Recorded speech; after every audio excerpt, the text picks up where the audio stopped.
Ah. Bonsoir tout le monde. Good evening, everyone.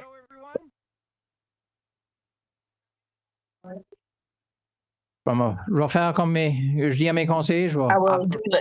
I will speak closer to my. Good evening, everyone.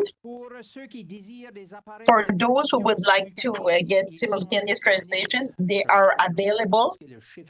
I don't know exactly the number. They are available. Nous sommes ici pour une audience publique. We are here for a public audience, a public hearing first. And before we begin this process, I would like to give you a few explanations just to make sure we're on the same page. First, the purpose of a public hearing is not to start debating. The debate is not done during the public hearing. It's a time when council listens to the presentation from the planning staff and Plan 360, and also from people expressing their views verbally and in writing. Basically, it's a time for council to gather information. As for tonight's public hearing, we have two items. A request for a municipal plan amendment that addresses development where an R1 zone borders R3 zone in the entire territory with the exception of the communities of Skodok Road, Shediac, and Pointe du Chêne. And a request for rezoning from R2 to R3. And in the southern areas of Bonic and La Foresterie near Highway 15.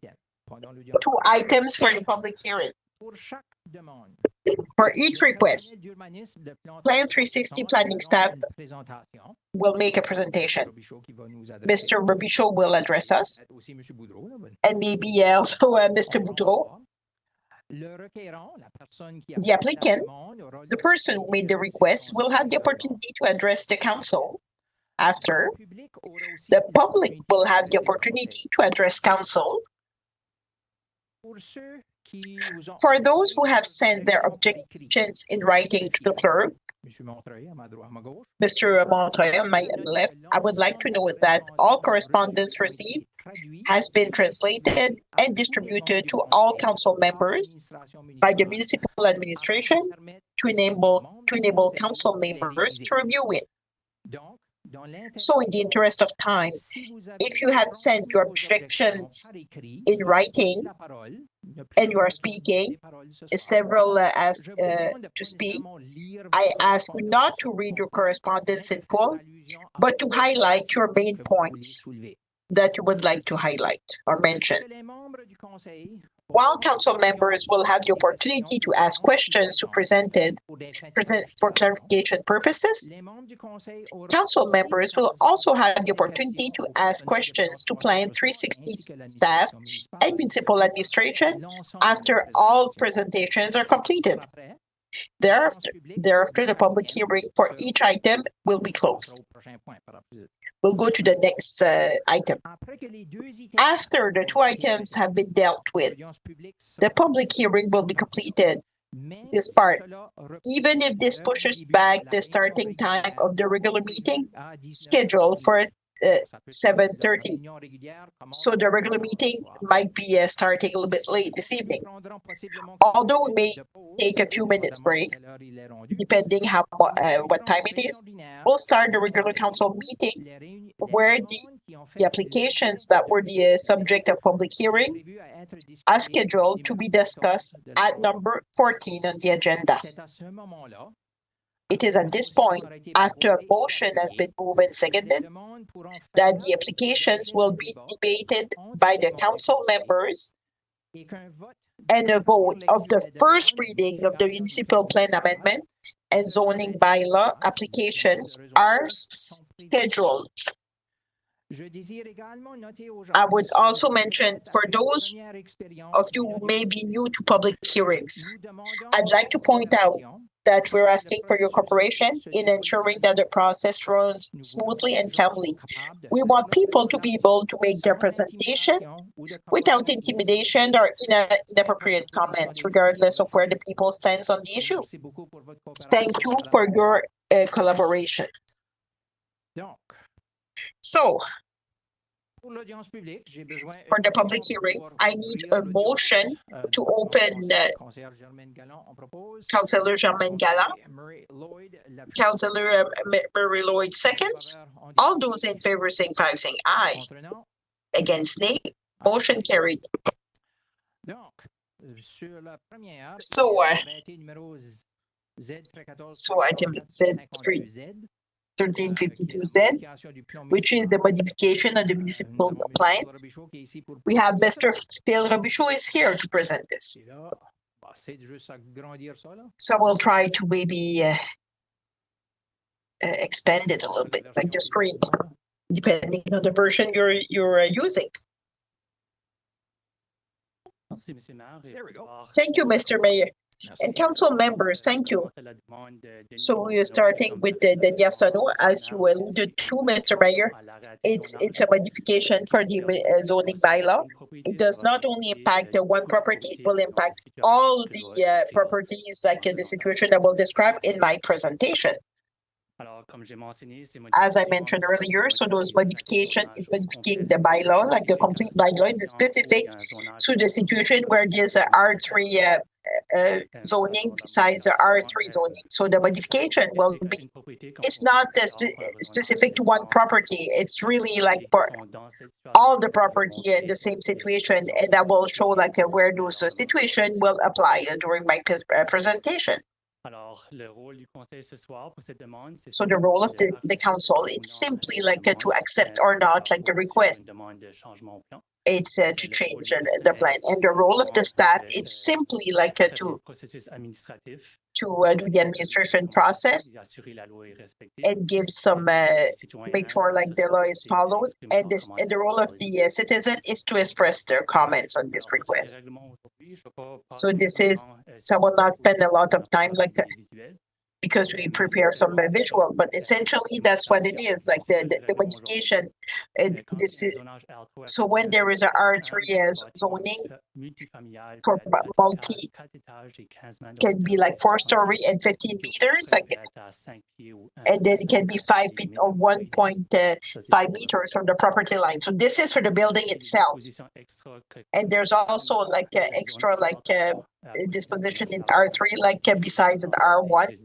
R3 is high density, like a residential, and R1 is low density. So when we have like a parking, they need to like to have like a 5 feet wide like a buffer zone and also like a fence. So today we're taking a modification proposed by a citizen, and once again I will not spend a lot to summarize the modification because we prepare some visual, but essentially is to increase how the building have to be from the property line, and those modification is to add like a buffer zone like between the development. So the maximum height can change according like how far it is from the property line. So the example I'm showing you, so when the building 2-story will be like a 40 feet from, and we need like a 6 meter like buffer zone or new trees like that will be planted. So the more like the more we get away like 12 to 14 meters, and the building can be up to 12 meters high. And if the building is more than 15 meters, so the distance from the property line can be it can have a maximum height of 15 meters. So that's what's being proposed by the citizen. All the examples like we need to have like a green buffer zone. It's a comparison like of the existing regulation at the left and what's being proposed. So as we see today, we can be at 1.5 meters, but the proposed one would be 10 times like the distance with a fence and also like a green buffer zone.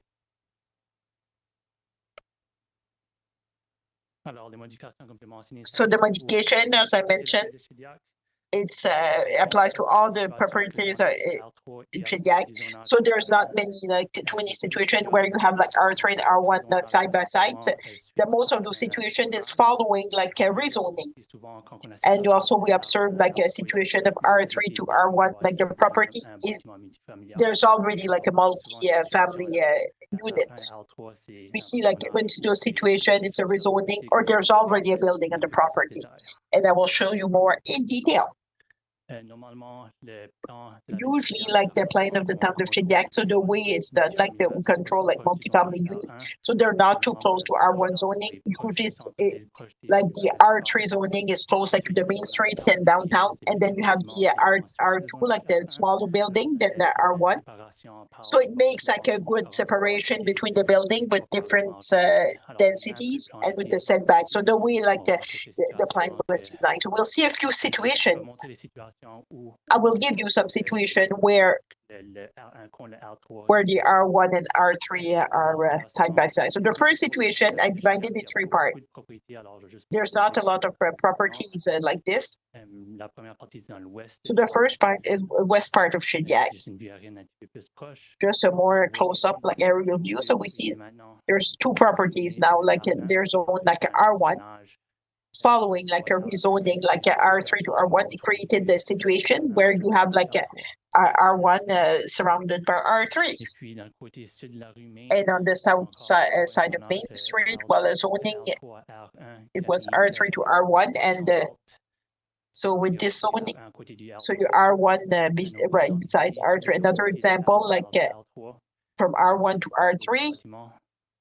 And the building, it's on LeBlanc Street. And we see like R3, like all along LeBlanc Street.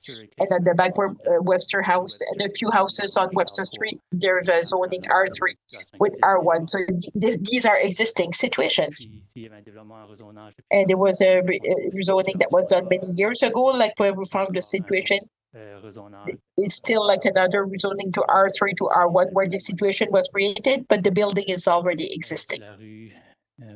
On the TC Street, we see that there's a multifamily R3, like right besides R1. Example, like the building is already there. And there's another example, R3 to R1, like the building is already existing. And on Sackville Street, there's some properties, like it goes from R3 to R1. So because they're close to Main Street, so this regulation would apply here there too.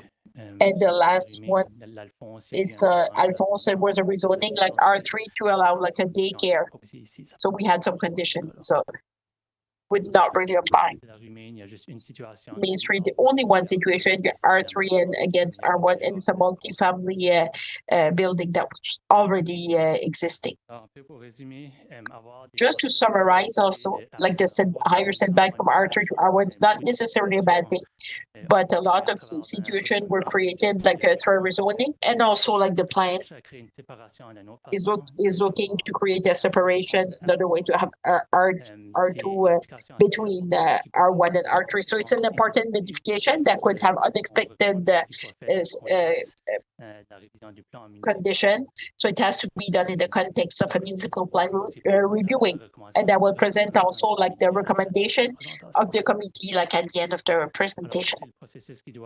So this is the process that has to be followed. So the council needs a recommendation from the planning and review committee. The meeting was held on July the 17th, and we have the public hearing that's this evening. Once those two requirements are done, the council can start the reading of the bylaw. There are 3 readings that have to be done, and the 3 readings cannot be done during the same meeting. And the modifications could be adopted by the council like on September 11, 2023. So if start tonight. As a like the planning and review committee reviewed advised not to adopt the bylaw, the modification, because those modifications are quite major, and that should be reviewed like once we do the revision of the municipal plan. This concludes my presentation for the first item. Thank you, Phil. Monsieur Robichaud, vous faites assez une bonne job. So Mr. Robichaud is doing such a good job, so people are just clapping at you. Questions de la part des membres du conseil. Questions from the council members for Mr. Robichaud. Voyons rien. Parfait. Seeing none, well, perfect. Ah, excuse, Paul. J'avais pas vu ton Sorry, Paul, I didn't see you. Thank you, Mr. Mayor. Approche ton micro. Thanks, Phil. Tu dis que So you're saying how about could the there's a lot of zoning that are alluding to this request. Not a lot of situations like so. When I check maybe 20, 30 like a scenario like and I show them like there's not a whole lot of these. So the reason you are denied is you're recommended it would be done one to review like the municipal plan. So I will ask best. So in how much time like we will review like just a ballpark like the municipal plan?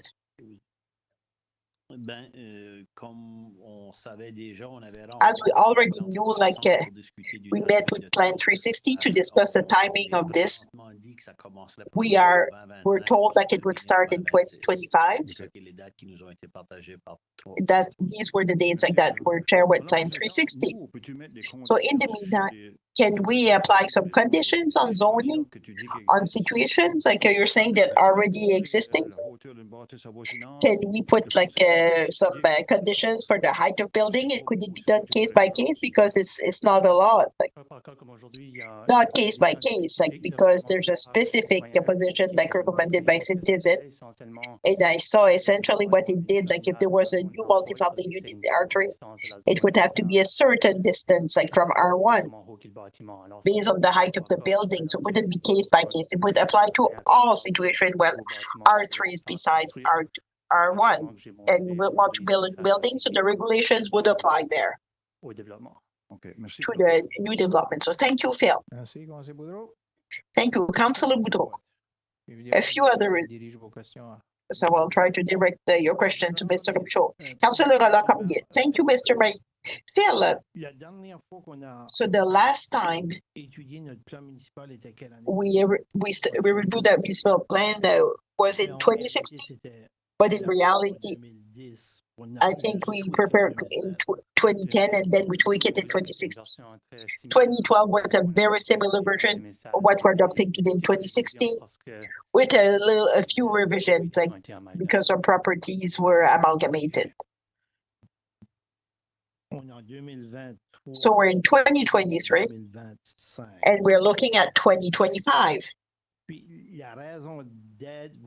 So the reason for this, so your arguments, I'm trying to understand, like your argument is it's too serious, like we should wait in 2025, 2026 and we will decide that. I presume that's how you see it. There were several arguments. A lot of those institutions were created through rezoning. There was also the fact like many of those situations between R3 and there's already like existing building, multifamily dwellings, so it's something else. And the third argument, yes, these are quite major modifications, so we should wait for the municipal plan review. I just want to give you an assumption. Correct me if I'm wrong. So new construction, like for on Cornwall Drive. And I presume here, like I don't know what the council will decide. If you're recommended, then they just not to accept it. If 6 months ago we adopted this, it would be more complicated, like to build on Cornwall Street, right? In this particular case, we're talking about the one with the multifamily unit proposed. And in this case, like the proposed modification would not have an impact at all. I understand, but let's say like the application hasn't been done and the municipal council understood the question. Like let's say we would have like the same request today and it would have been presented in the past. So in this case, there R1 and R3 like would be divided like with the other properties. So the proposed modification would not impact this. en termes de setback, In terms of, Entre la propriété R3 so between like the property at R3 and R1, the proposed property for development is under R3 like a property. Thank you. Conseillère Janice Cormier. Councillor Janice, thank you, Mr. Mayor. Deux parties, là. OK. I have like Ici, two on a parts. déjà des, bâtiments You're saying, construits, telling it because it already on a like pas existing ces règlements. building R3, R1 that we did not apply those. On change de règlement des fois parce que ça fait plus de sens. Parce que quand on les a fait 10 ans passés, ça So fait we du go sens. forward, we change our regulation Si qu'on changeait ces because it règlements made more aujourd'hui, sense, est-ce que because ça it don't make sense when they were passed 10 years ago. Does it have an impact for the town because those regulations did not exist before? C'est ça, il y aura un impact sur des Yes, it would have an impact on the possible future developments. des développements, So the est-ce qu'il y a des impacts sur the past developments, no impacts. On dit que notre So we're saying municipal, that the municipal va plan passer dans 2025, we will review in 2025, 2026, and it will be the Mais d'ici à ce temps-là, là, si but ces until régions-là, that time, R1, in those regions like R3 to R1 to R3, so they would still be like under the old regulation. So it would be we're not protecting the citizens in those situations because we're building. de place, là. So there might be a risk in 2-3 years to continue to have development. There might be a risk R3, R1. So those people will be more impacted if we don't change it. I understand, like it's a major change. We should review like the municipal plan, but the town is expanding so fast. So my council to R3 to R1 to R3, where there's opportunities to have other multifamily dwellings, not have any criteria. So maybe it wouldn't make sense anymore. And once again, as I mentioned, also there's not a whole lot of those situations, and a lot of those situations they already have the buildings on it. It could be as R3 and R1 side by side. It's not very common, and often like they were created because a rezoning was done. Thank you. Jeff, voulais-tu ajouter? Jeff, would you want to add something? Just a quick comment. So the vacant lots, like presentation, it was on LeBlanc Street, and there are 2 lots on Sackville Street and Smith Street. So these lots are small, they're not too big, and to implement the change would make this land undevelopable because the setbacks from R3 plus the street setback would make those lines not developed. It's one the unexpected circumstance. Councillor Janice followed by. So he answered your question. So it's non-development for multifamily, but not for residential. Like single family units are not allowed in R3, so it's 2 units or more. Would have to be rezoned, so thank you. Councillor Michael Roy. Mr. Mayor, I just want to remind members of council that we are getting a report in September on how we might engage the services of a town planner, an urban planner, do something to expedite the development of a more up-to-date municipal development plan. We can't wait till 2025. We're in trouble now in a planning point of view. And I'm worried that the issue of the MDP, should we wait, not wait, that's coming to us in September. So for these purposes tonight, it seems to me it's just going to kind of muddy the waters and not really have any impact. We don't know how we're going to proceed with updating our municipal development plan. We just all know that we need to do it. We need to do it fast, and 2025 isn't fast enough. So I prefer that we just deal with these issues and the recommendations from staff and not get into what may or may not come to us as part of a report in September. With due respect, I just think that, we know that's coming, and we know that we're going to have to review a lot of matters during that process, but we're not able to do that tonight. So it might help us move forward with these particular applications on their own rather than deal with the matter in front of you. Exactly. Yeah. Thank you. Thank you. Conseillère Patricia Beauchevalier. Merci, Monsieur le maire. Councilor Patricia Book-Chevalier. Maybe I could address Jeff also concerning like the vacant lots on the Blanc Street and the other street. Are there any projects in the works? Did you get any application or request? Not to my knowledge, no. Thank you. Parfait. Donc, Perfect. So, merci beaucoup pour la présentation, monsieur. thank you very much for your presentation, Mr. Robichaud. Maintenant, la présentation, Now we'll go to a presentation la personne qui a fait of the applicant, the one who made the request to modify the municipal plan. Mr. Arsenault, I see you like at the back. Thank you very much. So I made my presentation in English, in the language of your choice. My name is Denis Arsenault from Shediac. So my architectural design firm, Spitfire Design Co., has designed over 17,000 apartment units in New Brunswick alone, including Dieppe, Riverview, Moncton, St. John, Rothsay, Fredericton, etc. We also designed and are currently designing most of the recent apartment buildings in Shediac, with approximately 1,800 units either already occupied, being designed, or being considered. While working on a future development, we noticed one major oversight in the current zoning bylaw. Despite the current Shediac municipal plan calling for responsible consumption, intelligent growth, there is currently no framework to protect R1 single-family homes from large multi-residential units, so R3 to R1, like in similar municipalities such as Riverview, Dieppe, and Moncton. I had early discussions with a few members of Shediac staff as well as the Planning Commission, and at the time they seemed to agree that this was an issue stemming from an oversight on an outdated municipal plan worsened by Shediac's rapid growth. I realize amending a bylaw can have unforeseen impacts. However, I don't think there is a scenario where it makes sense to have a large multi-story apartment building so close to a single-family home. With a revised municipal plan 3 or 4 years out, and with the current pace of development, a lot of irreparable damage could be done by then. This proposed amendment would advantage Shediac's residents, developers, and designers. For the residents, this proposed amendment would create a more predictable and stable environment for Shediac's residents, knowing that new development abutting R1 will be limited in height and set back a certain distance from their homes would provide peace of mind for current homeowners. They would not have to worry about sudden changes to their neighborhood or the arrival of a tall apartment building that could impact their quality of life. From speaking with residents and council members, most had no idea there are no setback guidelines in place in the current bylaw. For developers, the proposed bylaw amendment would benefit future developers and future rezonings by providing a clear framework for new development, making the process smoother and more streamlined.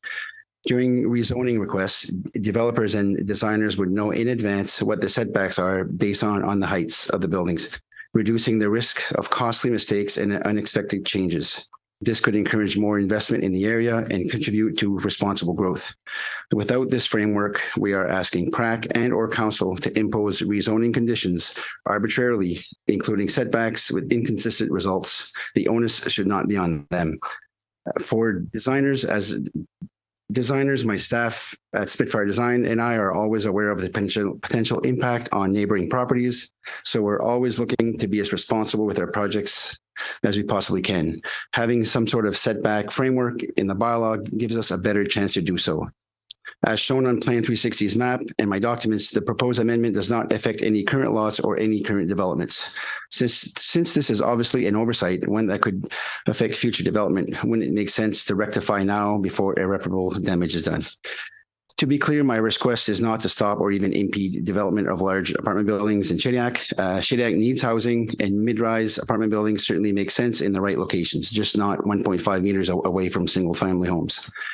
Plan 360 drafted the current municipal plan and associated bylaws and over a decade ago, and are also tasked with enforcing them. So I understand their position and reluctance to support this ask, as they would be contradicting the framework they established. The development landscape has changed dramatically in the last few years. So unfortunately, this bylaw doesn't reflect the current situation anymore. So in the municipal plan, it talks about responsible consumption. It is important that land development, when it comes to housing, commerce, employment, community services, and municipal infrastructures, be planned in a viable and orderly orderly fashion. A shortcoming in one of these aspects can lead to several undesirable consequences to the community residents. Therefore, it is essential to address each of these aspects adequately and to guarantee their constant perfect control. Also from the municipal plan, it talks that the municipal plan should be a flexible document. In summary, we would be making a mistake if we designed a municipal development plan as a final product for the planning process. It must be flexible and adapt to changes. It is a tool that will allow our community to focus on clear goals. I leave it with final questions. Is there a scenario where it makes sense to have a large multi-story apartment building so close to a family home in Shediac? Is there a chance that the current R2, R1, R3 1.5 meter setback would remain in firmness once the municipal plan and the associated bylaws get revised in 3-4 years? And do you believe Shediac wants to encourage or be responsible for irresponsible development? And I'll add one more thing about the zone R3 and R1. We're involved in pretty much all the apartments that are under construction around in New Brunswick, and rezonings to R3 happen every day. We get requests of homes they're going to buy. A guy could come in and buy 3-4 homes and rezone that to R3, and now you're going to abut an R1. So you're still going to have somebody on council or PAC is going to have to invent a setback because there are no setbacks in place. So that's my only spiel. Thank you so much for everything. Thank you, Mr. Arsenault. Was there any questions or? Question de la part des membres du conseil. Any questions from the members, council members, from the councillors? Thank you. Donc, Monsieur Robichaud, il y avait Mr. Robichaud, there was nobody who had written any objections on this point. So I'll give the opportunity to the public. Is there anybody in the public who would like to speak to this point? For briefly, I can give you some opportunities to do so. I know that most are here for the other item on the agenda. I understand this. Okay, great. Mr. Boudreau, one small point. It's not that there's no strategy in the municipal plan right now, but the strategy separate R1 and R3 with R2. That's the strategy. The places where there's conflicts today are normally the result of accepted rezoning. I just want to make that point again. Thank you very much, Mr. Boudreau. Okay. Any other questions from the councillors? If you have any questions, last chance. If you're looking for qualifications, I don't see anything. So let's deem that first item closed. Thank you very much. So, Mr. Robichaud, you can come back for a presentation on 53Z, the rezoning application. I think you have a presentation. It's coming.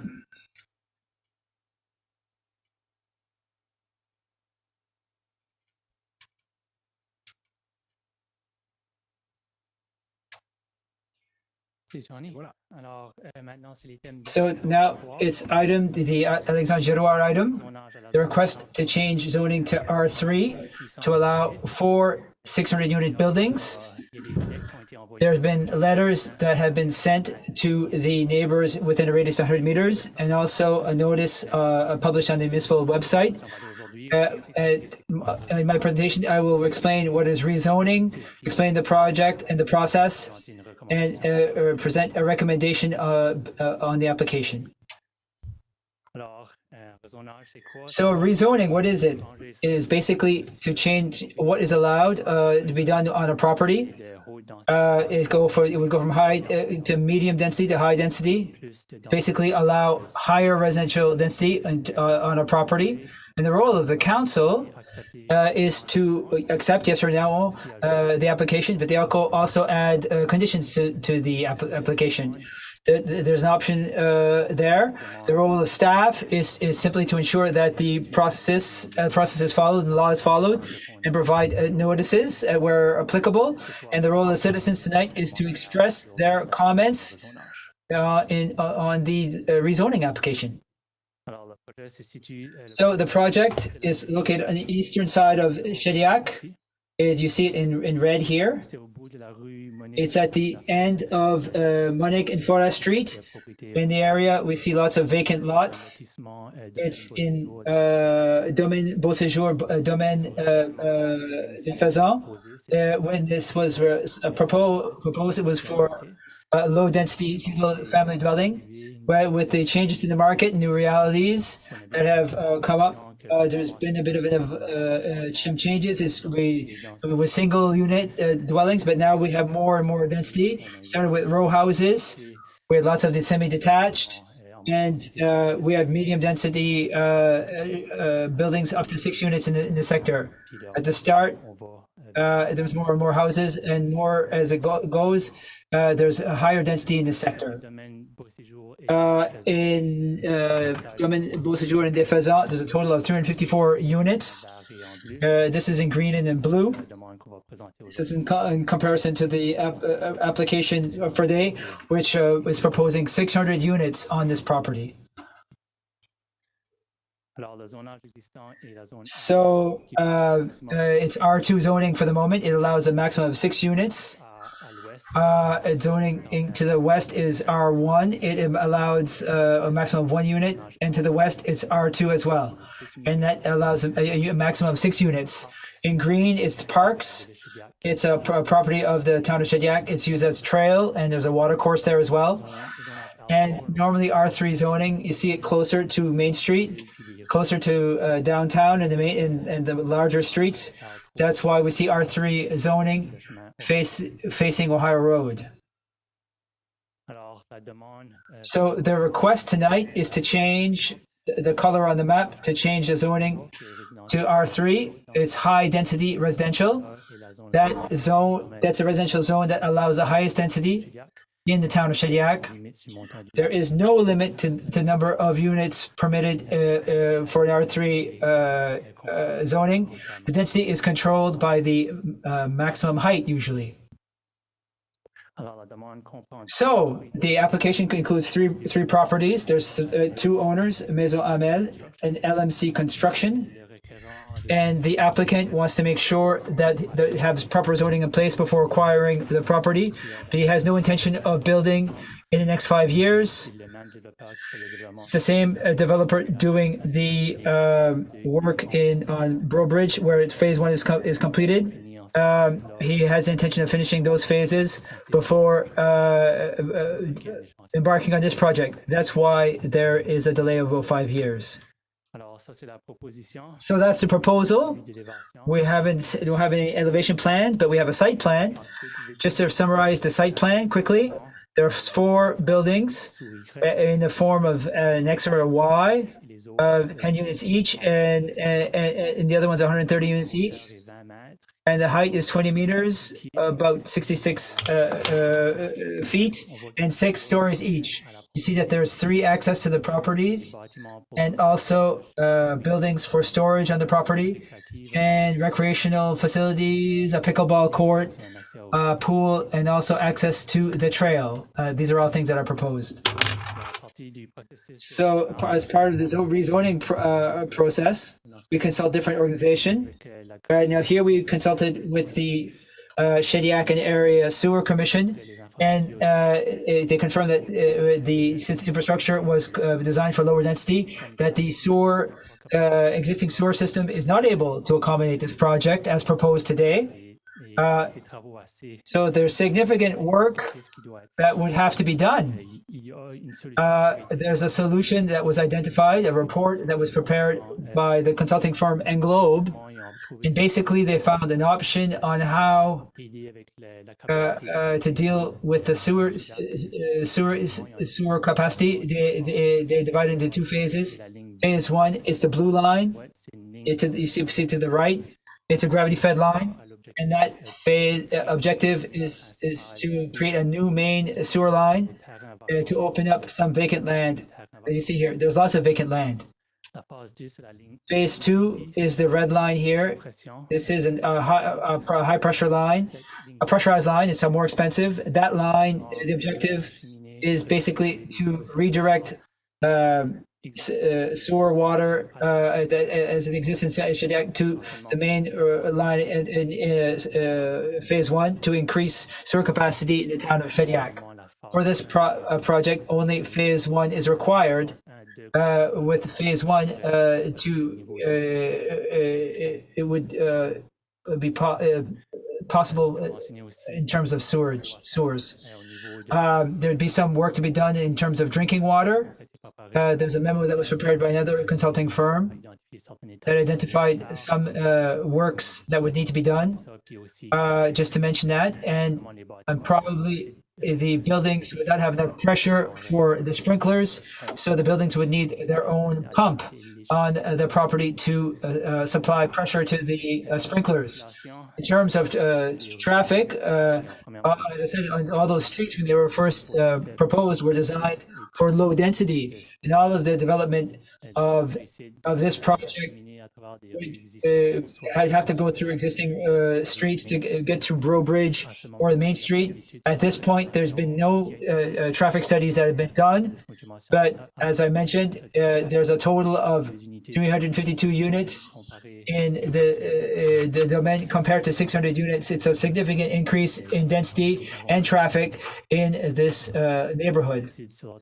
And again, there's no traffic study that has been made, so we're uncertain of impacts on traffic due to this development. I'd just like to mention that in the plan submitted to us, the developer did identify future connections onto Bellevue Street, but there's nothing confirmed or official in terms of this connection to Bellevue Road.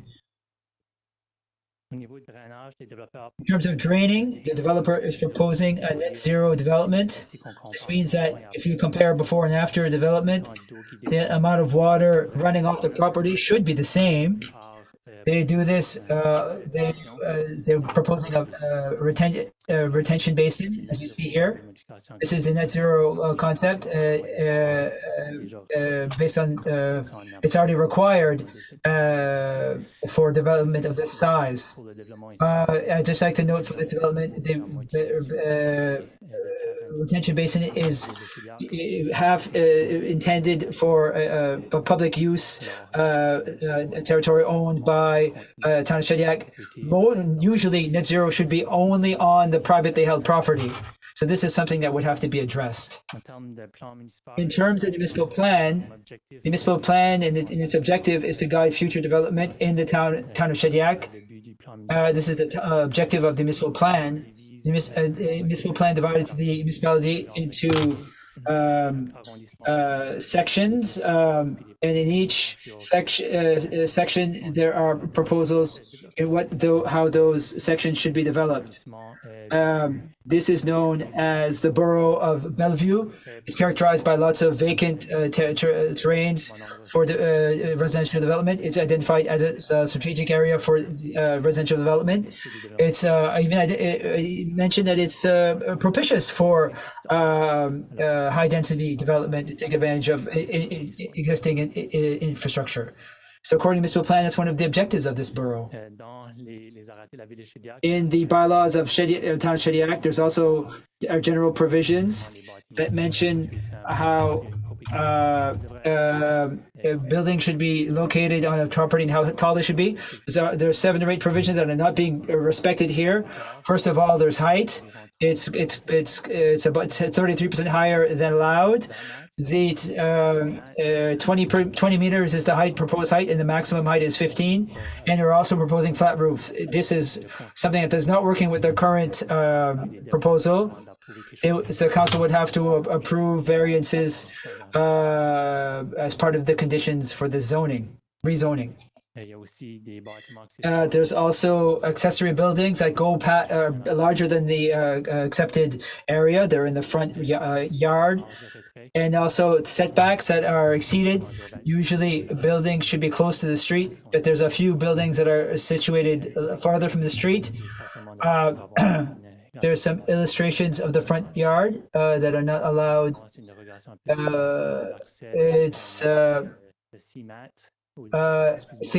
7 meter, and there should be 6 meters based on the bylaw. This is a minor variance that we often see. So, in conclusion, so as identified, this borough, this ward is known for lots of vacant land and propitious for higher density development. However, you always have to keep in mind the existing environment, the existing infrastructure, and the existing built environment.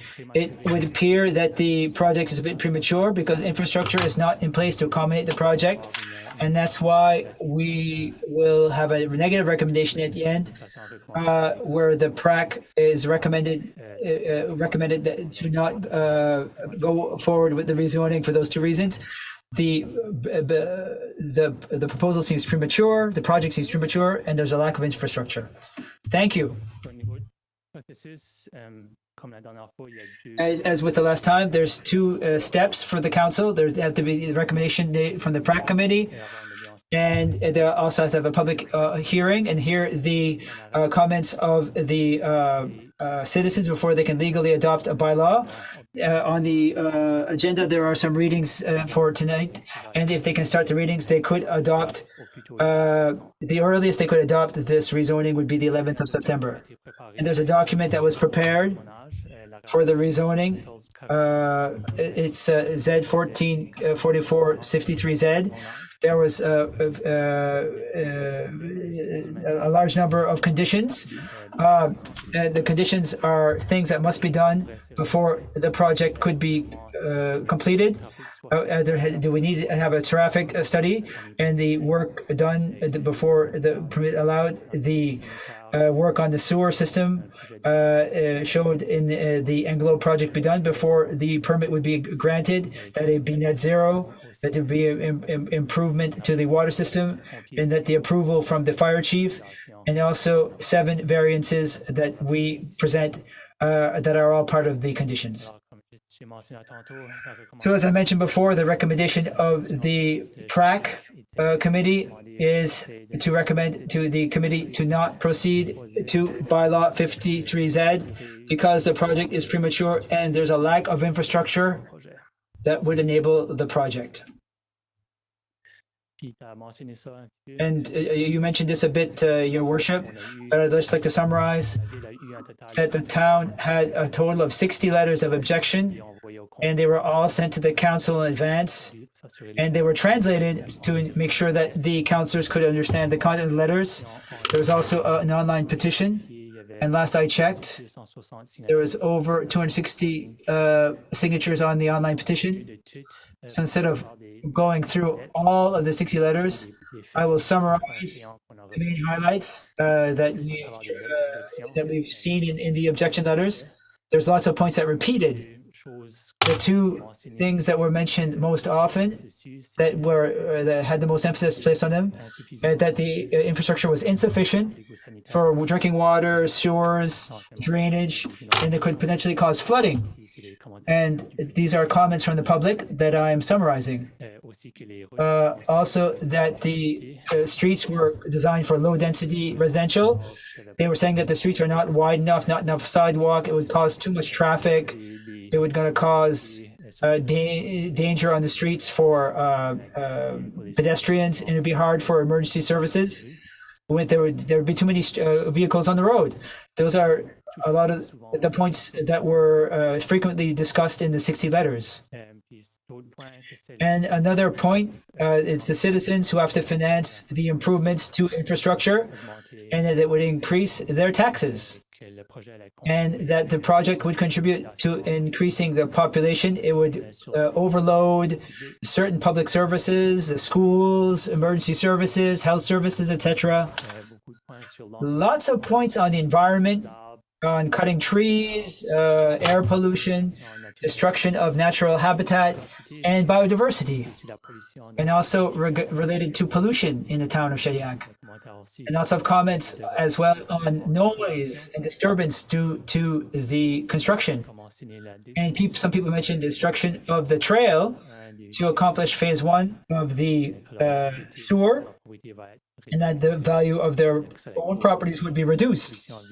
And it would lead to visual pollution and there was a lack of information on the required studies, and finally, that they would lose a sense of peace and quiet that they associate with Shediac. So those are the objections that we have identified in letters. And thus concludes my presentation, Your Worship. Thank you, Mr. Robichaud. That's very clear. You've been applauded twice tonight. So, thank you very much for your presentation. A good summary of all the letters. I read all of the letters myself over the weekend. It's a good reflection of what you presented. Now, well, there's a few questions for Monsieur Robichaud, Paul. Sorry, Paul. It was Harry ahead of you. Thank you, Mayor. I just wanted to clarify, Paul, Phil, rather, you referenced that the 5-year delay in commencing the construction, if this ever got off the ground, was based on the time it's going to take to finish the 3 buildings currently under construction, or 2 more under construction on Bow Bridge. You also stated, though, that the project requires huge investment in upgraded sewer, water, street network. All of those things will factor into whether or not anything can be done on those lands, whether it's the current proposal or something else. So in fact, we could be looking at 5 to 10 years. If 5 is when the developer's timeline is, the government who's going to be putting those sewer lines in and upgrading all the roads and upgrading everything else might not come up with the money to do that within that 5-year period. Therefore, we could well be looking at 10 years down the road before this type of a development, whether it's this one or whether it's another one proposed later on, could actually go forward. Is that a reasonable? It's possible. The 5 years is just based on the timeline that was communicated by us by the applicant, but it is possible that it would take more than that timeline. Yes. Thank you. Thank you. Conseiller Paul. Oui. Councillor Paul. Yes, thank you, Jeff and Phil. Is it normal that it takes 5 years to get a development? So you ask for a zoning change, you say you're going to build in 5 years. Does this happen often? Do you get these types of things often in your office? It's not typical. It's not typical, no. It's not typical. That's often that we see somebody ask for a zoning application for something so far in the future. I've never seen this before. I was, in terms of the delay, as Harry mentioned before, I just wanted it was a regularly occurring thing, or to have a 5-year timeline for these infrastructure. That's why we mentioned that this project is premature. Before we get all the answers and all of the infrastructure would be in place. Thank you, Phil. Thank you, Councillor Boudreau. Councillor Chevalier. Thank you, Your Worship. Maybe you mentioned it, Phil. You mentioned that there's 3 exits for the new development, well, the proposed development. And on what street will these exits be? It's non-existent street for now. On the drawing, is it on Milan? It's at the end of Mia. There'll be a turnaround there, and a second exit on Bellevue. That would be the 3rd way to get in. So it's not on the main artery like Bellevue. I know that we analyzed the Bro Bridge project, and it was the exits were on the Bro Bridge, and it was a main artery. But here, these are things that are underlined on the traffic study, which we have not received. So these are things to review in such a study. It would be looked over by Public Works to see if it requires improvements. That's what I was wondering. Okay, thank you. Madam Deputy Mayor, Sylvie Colette Boudreau, you mentioned, thank you for your presentation, Phil. You mentioned that it takes infrastructure for public sewer if the project were to go forward. That's something, if I'm understanding correctly. Would this be a natural development as it's already zoned Could it continue? If, let's say, it doesn't go forward, then with the current, maybe my question is not well founded here.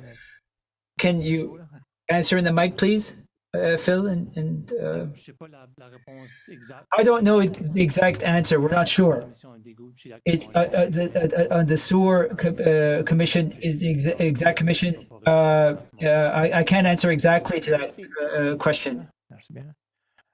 Councillor Peter Bro, remotely. Yes, my question is for Phil. The existing streets, Monique Street, and the streets used by the project.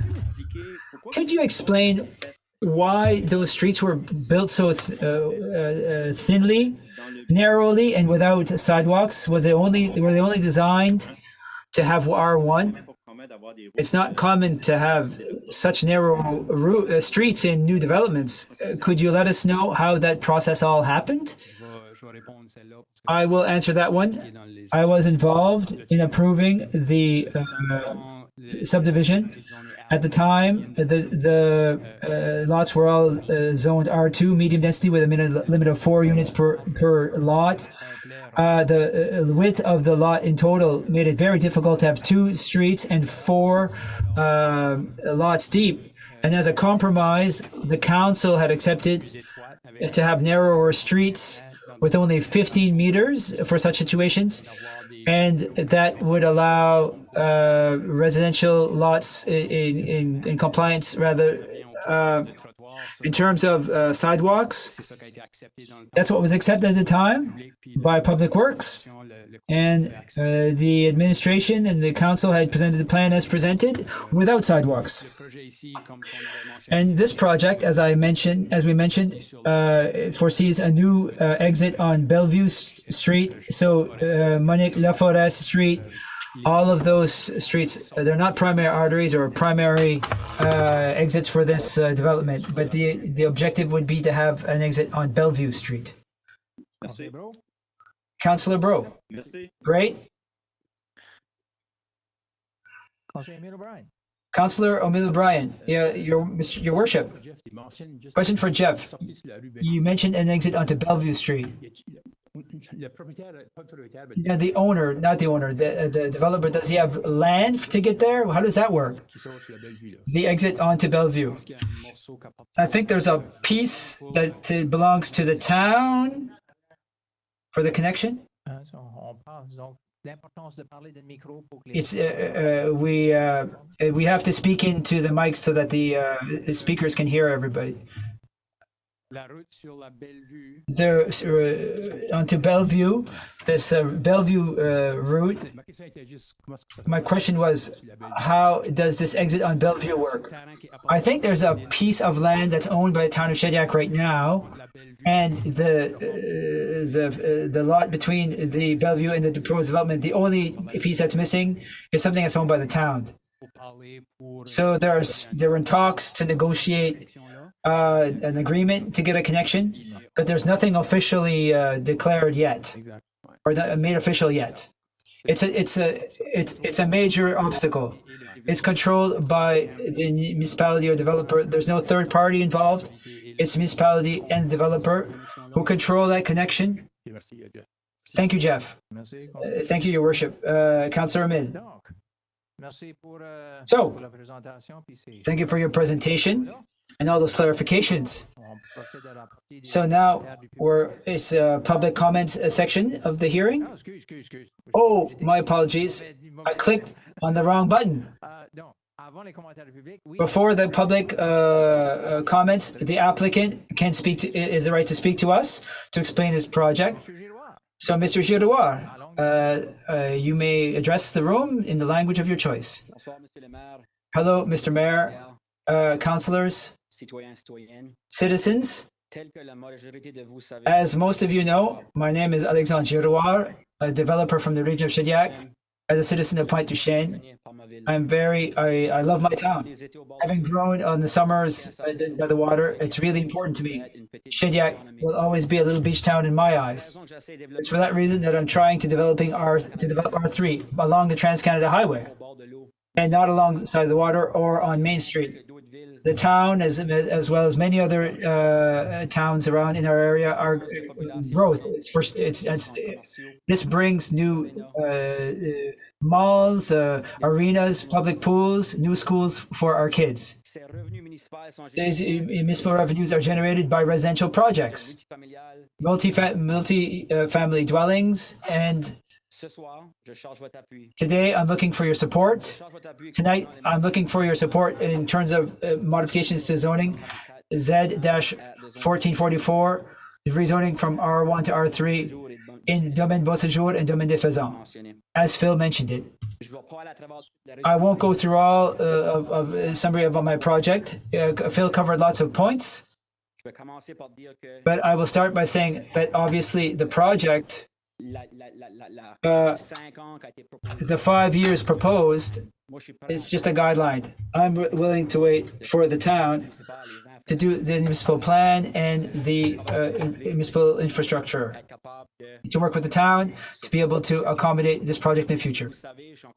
As you know, I'm building in Beaubridge, 93 5 units are done, 93 in construction, and another 90 or so to do so before we get to La Foresterie. There's also a lane on the corner of La Foresterie Street, zone commercial.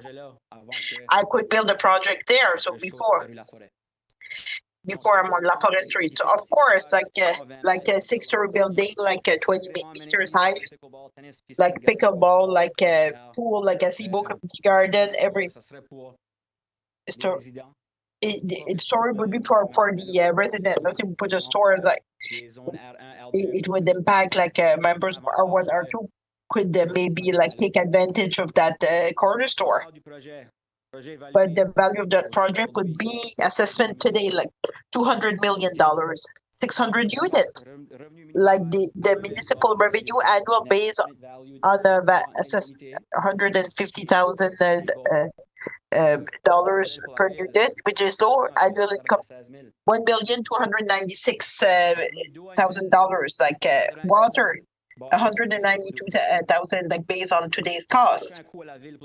No cost to the town for snow removal, no cost to the town for garbage collection. And we're even proposing a buffer of 20 meters. As Denis Arsenault mentioned, at 15 meters, we're proposing 20 meters are one, the 4 lots on Robert Street, which are not developed. And it was a 50 meters, so we will go 20 meters. So we'll have a nice buffer between R1 and R3. And it would impact maybe 5 residences on Robert Street, which are not built. If the rezoning should go forward, the covenants of the Robert Street for the unbuilt houses, they would be notified, possibly there would be a R3 zone in their backyard. So before people buy, purchase a home on Robert Street, so they would be informed you're purchasing a house, you have R3 at the back. Also, it's a multi-family zoning. The reason for the rezoning, the street have to be built now, to accommodate the initial R2 that was being proposed, for Domaine des Faisans and the Domaine Beauséjour. So if you go on that road, the streets are there, they're ready. Either we do the R3 development, so that's why we're asking for rezoning now. As a developer, I would never buy an R2 lane without knowing I could not have the future rezoning, and I could not buy purchase a land in advance because this had costs are tax, subdivision costs, property taxes for vacant land for 5-6 years. So as a developer, we purchase based on units. So the cost per door, it's how many like units we can build on one lot. If it's 600 units, but we purchase the land accordingly. So that's how it works, like in like the multi-unit and commercial development. So that this is the reason for the immediate rezoning. We discuss a lot about like the sewer trunk line that has to be built. Regardless if I build 600 units or not, your sewer system, the trunk line, has to be built anyway. My project does not affect the trunk line at all. And as a citizen, we're afraid that our property taxes will increase because the trunk line 44 million. So my property tax will increase because we need money like to pay for that trunk line that has to be paid regardless. Projects like this one, like a multi units like the site right now, R2 can accommodate like 20 houses. Compared to 600 units. So the revenue is exponential, like the multi units, to help pay like for trunk lines and infrastructure and sewer and water and sewer infrastructure. So this project will help pay for these type of projects. And to keep taxes lower, like I live in Pointe-du-Chêne, so my taxes will increase.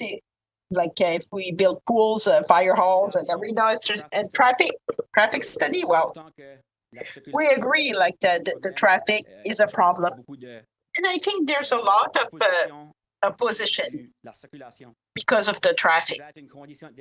And that will be like a development condition anyway.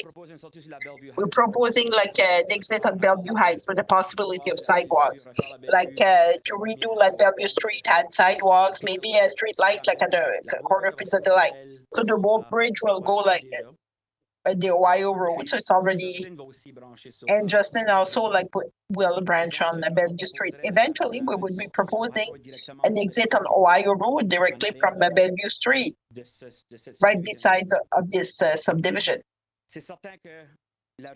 And the Monique Street, like which is goes to Unbridge Street. After Monique Street, Monique to Mia Street. We want like to ensure like that our project, like the main entrance will be on the Bellevue Street and Ohio Street. We're talking like future project, 5 years maybe. It would go directly on Ohio Street, so people would get out through the Party Beach exit, go through the Ohio Road, and then get to our subdivision. Essentially, like. The frontage would be on this one. There will be like other traffic, like in other smaller streets, like it is what it is. But the Jacques Street and La Forêt Street, they go to Beaubridge Street, and it's all like R2, like renting for rentals. The only like streets affected would be Monique and Mia streets. The other impacted street of the subdivisions, as Châtellerault, Manon Ouellette, Chambly, Jocelyn, Janita, Badenagui, and the beginning of Robert Street will not be impacted by this project. We talk about net zero.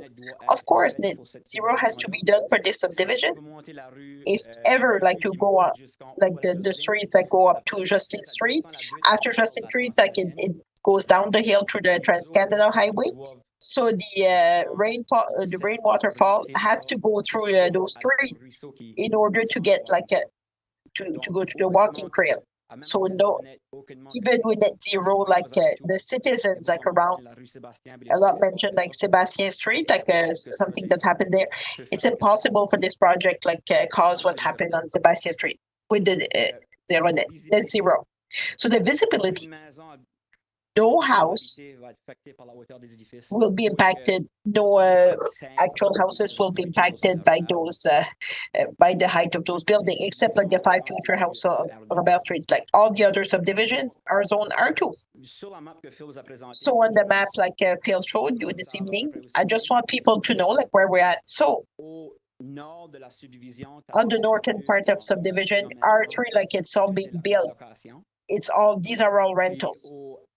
And at the south, you have the Trans-Canada Highway and the walking trail. And at the west part, Robert Street with the 5 residential lots. And we're proposing like a 20 meters buffer. East and east, you have like the proposed street that will go to Bellevue Street and have impact maybe 4 houses that are already built. With the, I think it's like 300 feet backyards or. In conclusion, the town's expanded, whether we want it or not. So the culture in Shediac changed very drastically, like with newcomers, immigrants, people coming to work. So the build is expanding. These are all good things for our town. So the rezoning of this land is only like a fraction of the step required to get like a building permit.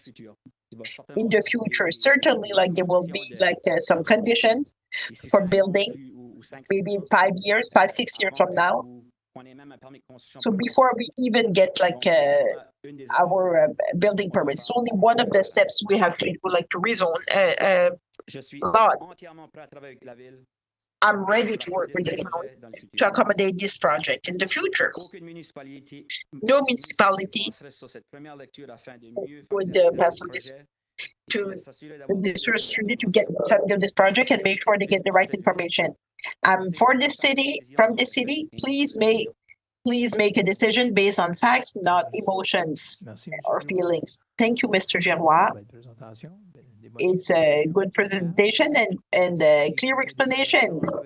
So any council members who would have questions? First, Councillor McEnroy. Councillor McElroy. You mentioned that you're prepared to work with the municipal development plan review. This is a huge rezoning which would occur in advance of the municipal development plan review. So you'd be fairly comfortable having this under your belt and going along and cooperating with whatever else was happening when the review. I don't understand that.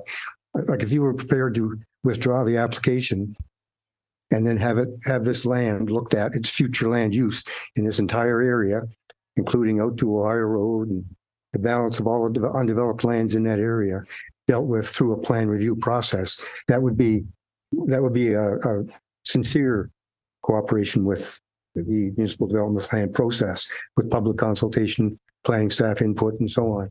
But to say, if I get this zoning, I'm quite prepared to cooperate. Well, it's too late then. You're going to have identified and isolated a spot rezoning that the municipal development plan review is not going to overturn in all likelihood. I think that's part of why you're here now instead of after September when we have some direction as to where we're going with regard to the municipal development plan review. Is that a reasonable comment? Merci. Thank you, Councillor McElroy. Monsieur Giroir, s'il vous plaît. Je comprends qu'on veut peut-être faire des Mr. Giroir, we want to clap, but it's just delays meeting. It's past 7:30, so we'll take some time to listen to you. But if it's a question like from the council member, please just let just the people talk, like no clapping. To answer your question, we as developers, or myself as developers in multi-units, we always plan 4, 5, 6 years ahead of time to propose these development because there's so many moving parts: financing, rezonings, putting stuff in place, getting trades lined up, getting everything lined up. What I meant by working with the city is I'm prepared to wait for a trunk line that needs to be built, infrastructure to be in place, traffic studies to learn where the traffic's going to go, the plan what's going to happen on Bellevue, plan what's going to happen if those roads are going to get developed through to Ohio Road, wait for an exit on between the RCMP station and the Kent that's already proposed for 2025. I'm ready to wait these timelines based on your guys' vote to say these are his conditions of development and this is the timelines or more. I'm ready to wait. I'm ready to wait for that. What I can't wait is that no developer would wait for a municipal plan to be executed within a year or 2 years. If that's the case, we're going to go develop somewhere else. Okay, and that's fair. That's fair. Merci. Thank you. Conseillère Patricia Beauchevalier. So Patricia Beauchevalier. So it's just a quick question. So you mentioned like to redo like the Bellevue Street and the possibility of sidewalks. So would be the town that would pay for this, right? A lot of people mentioned also the fire hall. So the town will have to do some upgrades to accommodate like some projects and higher density. It's just like we talk about because the safety also concerns me a lot on the street. And would be the town, if I may add, like we talk about also like about trees. Either we build 600 units or 3 residential, all the perimeters also at Domaine Faisan and Domaine Bosigeau will be developed. You see, like I built on Mowbridge Street, so I planted some trees. And I do some lesson that looks good. Like for the community of Shediac, I'm local. I'm not a landlord from out of time. Like my renters are dear to my heart, and I like what we did. And I'm proud of what we did on Mowbridge Street. I'm not building just anything. And I follow rules and regulations to make sure our tenants are safe and that we follow some kind of we offer like a certain type of rentals. I agree like with the majority also like they will require like a space between like our one and our three. And you go through the summer and you can't see like the other side. So what we are proposing is more than this buffer. Because I think it's close to the residents. So thank you. Merci beaucoup, M. Giroir. Thank you, Mr. Giroir. Donc, So, en termes de commentaires du public, in terms of comments from the public, we had 9 individuals who asked to talk to the municipal council, and we had them like the order like in which they submitted the request. So the first come, first serve. Mrs. Jacinthe Otis, if I say your good evening, can you come up front?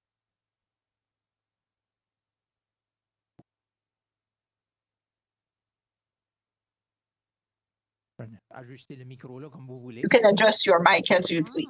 Good evening. I would like to start. I'm not against like economic development. I'm for like economic development done like intelligent structures and plan.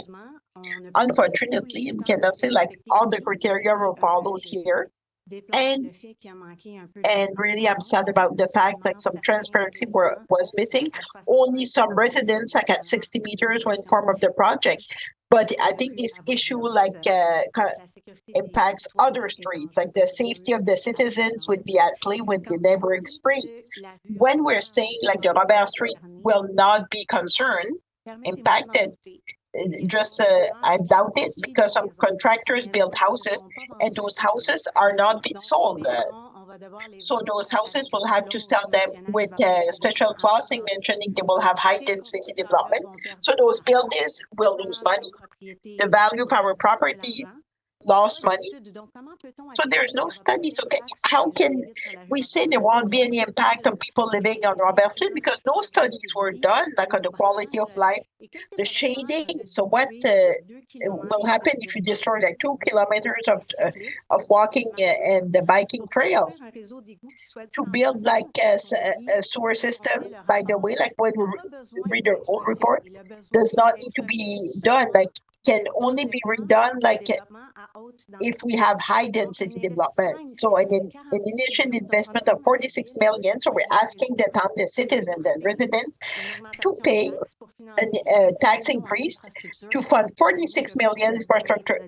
And it's only for the upgrade of the sewer, sidewalks, to demolish like a trail, and also like to put like the safety of the children at play, like we're playing those streets because the traffic will increase. And the safety for our seniors. And all of this to generate like additional tax revenue.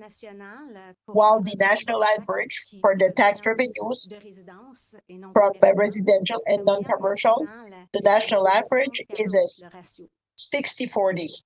That's the ratio, and now we are at 75. So we already above this. We have more. We have less businesses compared to the city. We see like the face of Shediac. I'm one of the residents. I'm an immigrant. I came here for the coastal, the image of the nice, quaint little town, for the peacefulness, nature, all the things we are just putting aside, just for a little bit of profit. And why? Why do we ask like to change such a big lot if it's only 600 units to be built? If we're ready to develop such a project, why don't we ask maybe to get like the studies of the impact? So we're asking like to rezone without knowing the impacts, and if it's all negative impacts, what we will do like with this line that was a rezone. So I'm asking all the councillors to listen to the citizen. We have hundreds of comments on Facebook that were done. So we're inviting like to hear all the citizens, like to consider our voice. And by out of respect for all the citizens and the residents like that came here this evening, like seniors, people like with mobility problems, people with we saw the value of their property being reduced. So they have property like for sale, and that will be difficult with us now to table and to come back with a decision this evening. Thank you, Mrs. Otis.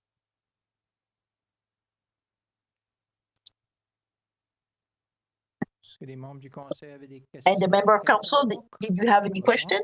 Not for now? No? Okay. Mr. Brock Biliveau. Language of choice, as usual. Wait. S'il y a une chose, je te dirais, one thing. le micro, là, juste pour... Yes, and get closer to the mic. It helps like for our speakers. Mr. Mayor, council members. Oh, sweet. I'm a lifelong resident of Shediac. My family has been in this area for many, many years. I'll throw back to the Belleville Beach. That's our group. I wanted to make a comment based on strategic growth of the town, but I do want to pick up on a comment in a previous presentation. From what I understand, the cost of the infrastructure upgrades associated with this development could be upwards of $50 million if you count the sewers, the roads, and everything else. And that would only account for a 1.2 million in revenue per year. So as a tax-paying citizen, I see that as taken a long time to recoup. So again, for your consideration moving forward. Look, I've raised my family in Shediac. I've chosen to build my forever home in Shediac. When choosing the location, it was based on the municipal plan. I recognized that I was zoned in R1. We had R2 beside us. I thought that was wonderful. My kids would have a lot more density with regards to Halloween when they go trick or treat, which is fantastic. I see the growth of our town as being extremely positive. We're greeting people from all over the world in our town to really share the wonderful nature that is Shediac and the wonderful nature of that is the people of Shediac. For me, I want to ensure that growth continues to be positive just for the residents, but also for the residents' safety. It's critical that growth be strategic, growth be done so aligned with a sound plan, and that growth be done considering the existing infrastructure in place. While I applaud developers and investors wanting to come build beautiful units within our town, beautiful locations, it really does add a different flair to what we've become accustomed to, at least in my 40 years here. It needs to be cognizant of what we have already, and it needs to be done so to ensure that the safety of the residents is taken into account, that the taxpayers' money is taken into account, and that we ensure that there's a strong blend of residential, commercial, industrial planning moving forward. Because Shediac is in growth. We know that. We see it every day. But that's opportunity. But it has to be done intelligently, strategically, and for the citizens. So thank you for allowing me the opportunity to speak. Please take these comments into consideration when you do vote. Thank you. Thank you, Mr. Biliveau. Next one, Monsieur Arthur Mélenchon. I see you in the back, so come on up.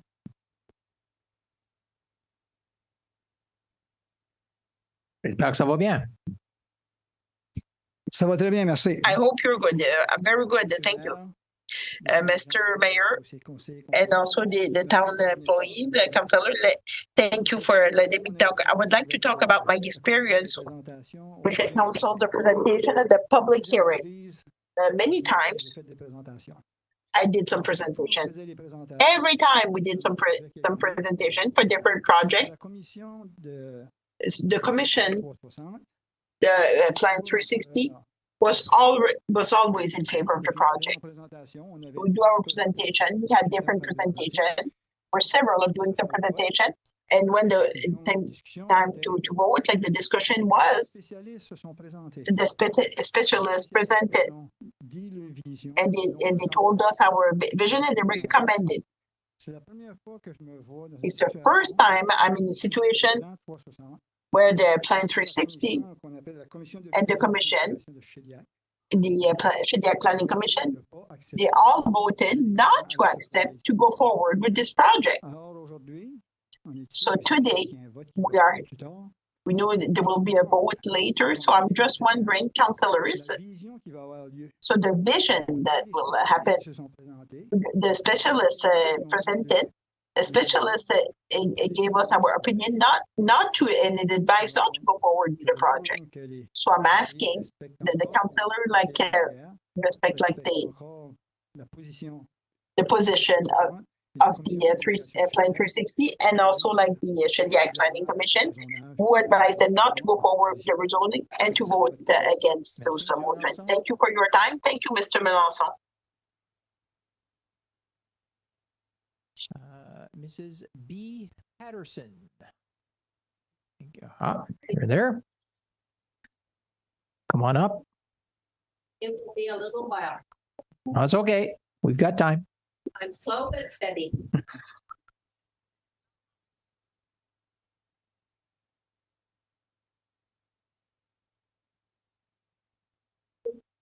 Just adjust the microphone downward to your mouth so the sound will work well. All right. You can hear me? Yes. Thank you. Thank you for allowing me the time to speak for a few minutes. I will be very short. I am, unlike the other two gentlemen, fairly new to Shediac. I chose to move to Shediac to be happy, to feel secure and safe. Recently, I developed some disabilities, and it's more important that I feel happy and safe.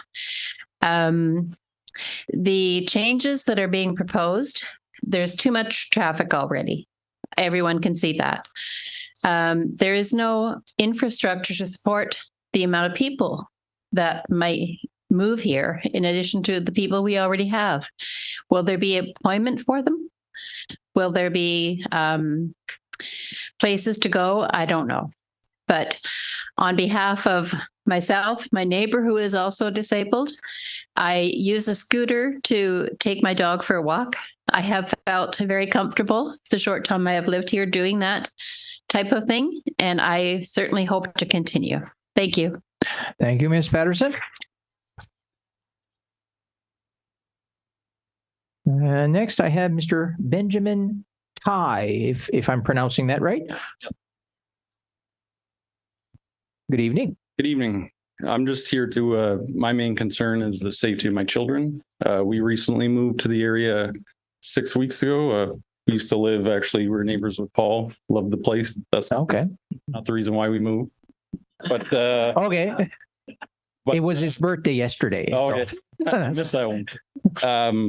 But I'm very concerned about the amount of traffic that we already have with the tight and narrow roads and what will funnel on to Jocelyn Street, Manon, Châteauroux. We'll definitely receive a lot of this traffic.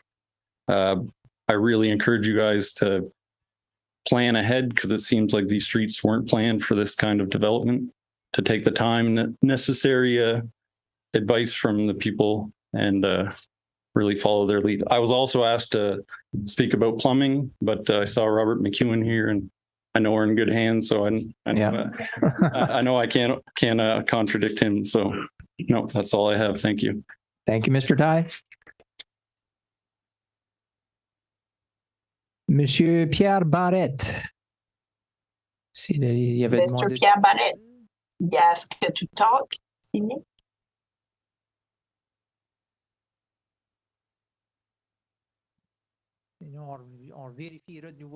We'll check like before the end of the meeting. Doug Hinks, I believe. Ah, there you are. On up. So hello, everybody. My name is Doug Hinks. I just moved here in June of this year. So I transferred from another province. I lived in Kokan for about 6 months. My wife and I, probably we say we went to 50 different homes with the agent. And we chose to select Shediac. Had we known that this proposal we would not have bought here. So the taxes seem quite higher than Ontario. And then with this new development, we probably would have chose Grand Bourgeois or Kokan. That's okay. Thank you. Thank you.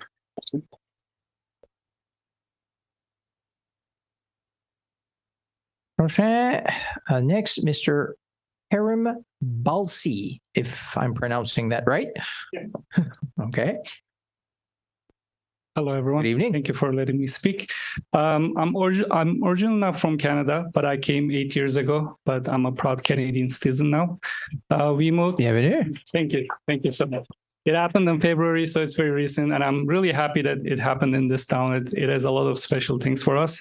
But we came here recently as well to some of my neighbors are. We came in October. Reasons why we moved here: we originally landed on Ontario.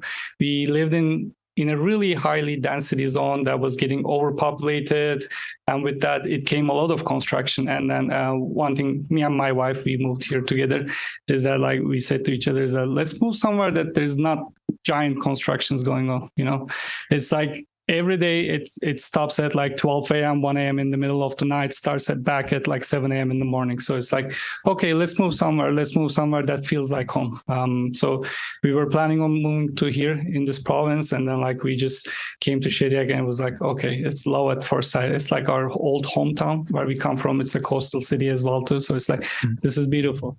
But this development is just going to happen right behind us. So it's like a little bit disappointing. But more importantly, what I experienced this year was like a little bit surprising to me is the availability of the health services. This was my first time in my life that I wasn't able to receive any medical help. I went to the medical center. They're not accepting any appointments. You need to call them. I learned something new called telephone rushing or something like that. You just need to wake up early and then call them like nonstop until you get it. After 2-3 days, I gave up.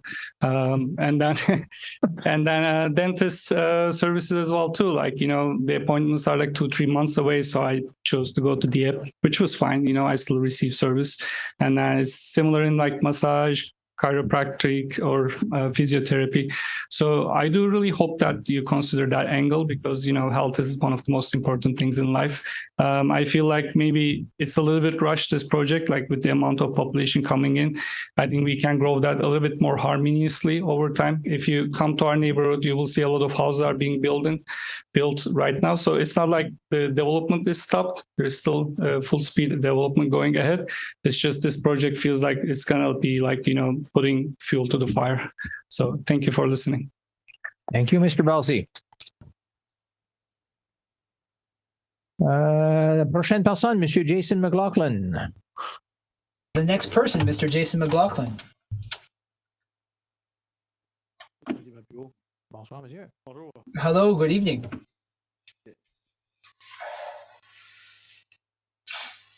Quelqu'un qui dit bonjour à 8 heures du soir. It's quite a thing to say bonjour at 8 o'clock at night. It's starting to get late. Bonjour tous les membres. Well, hello everyone, all members of the council. My name is Jason Varland. I've been living in Shediac for 17 years. I live on Château de Rose Street. Before I start, I'm a bit nervous. I'm out of my comfort zone here. Take your time.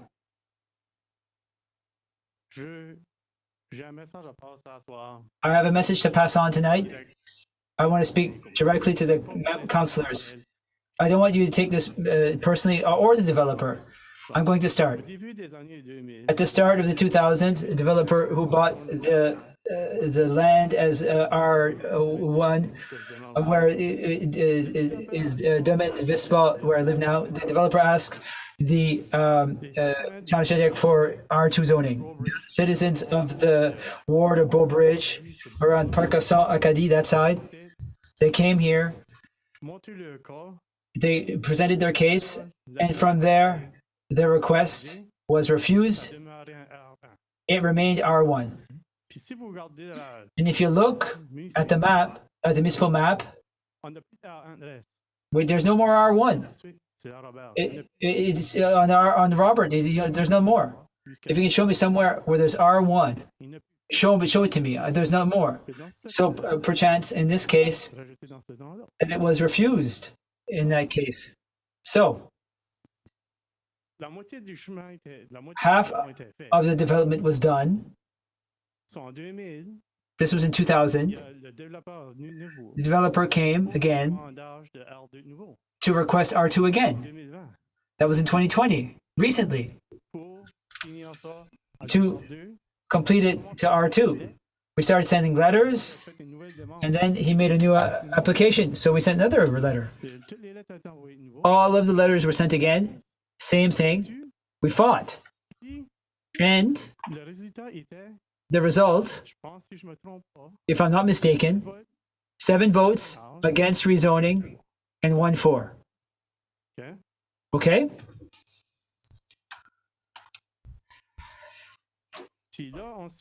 And then after that, the letter I sent on August 18th, I've already explained my preoccupations are related to the width of the streets in a document named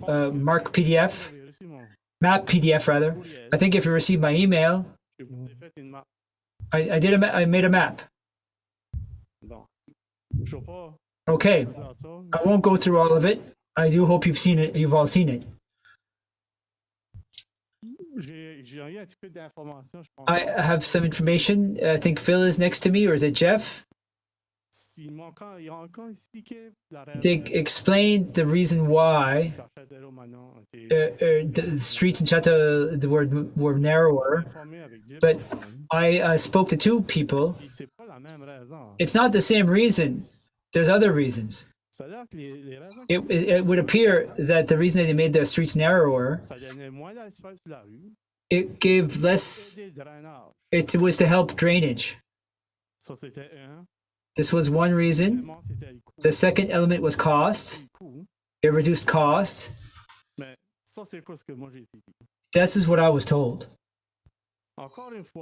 Once again, at the reduced cost, with narrower streets, a major cost for the safety of our children and seniors in our neighborhoods, as was mentioned.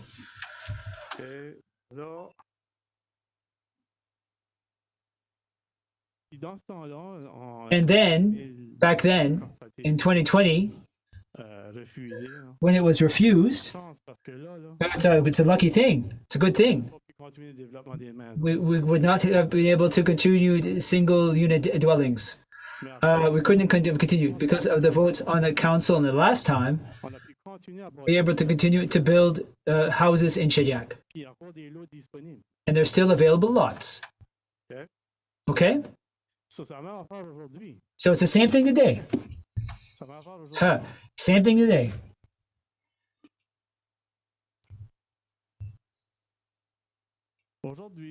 Today, the subdivision of Domaine Vieston, Jocelyn, it's Jocelyn and Janita, I'll explain. Those 2 streets, especially Jocelyn, it's 25 feet wide. It connects to the proposed developments. The comment was made, people will go on Bellevue, go down Bellevue, take Ohio. But it was never mentioned where people are going to go to the co-op or church or Moncton. I'll give you a secret that I learned when I came to Shediac. When I arrived in Shediac, where the Big Lobster is. On Maya, I turn right. I don't know what the name of the street, but it's before the large apartment on the Summerside Drive, and I turn left and then right again, and then I go on New Chesley in a circle, and I go home. That's the shortest shortcut to go home via Châtellerault. For this proposed site, they're going to go on Jocelyn. They're going to go on Châtellerault. And if you've been around, it's all they're all 25. Come see those big vehicles turning in the street. The trucks, cement trucks. Now we're speaking of winter with snow in streets that get 25 feet wide. The last winters weren't too bad, but we've had big winters. It's not very wide, and safety in that subdivision, in my estimation, it should never have been approved. If somebody here tonight who could tell me where another subdivision in Greater Moncton that has streets like that, it would accept it. We have to accept it. It was built 15 years ago or so. We can't destroy it to make it 33 feet wide with a sidewalk now. So where I'm coming to here, coming out of that, those coming out of that development will not say turn right to go onto Ohio, because we're all going to go to Moncton. We all want to go downtown.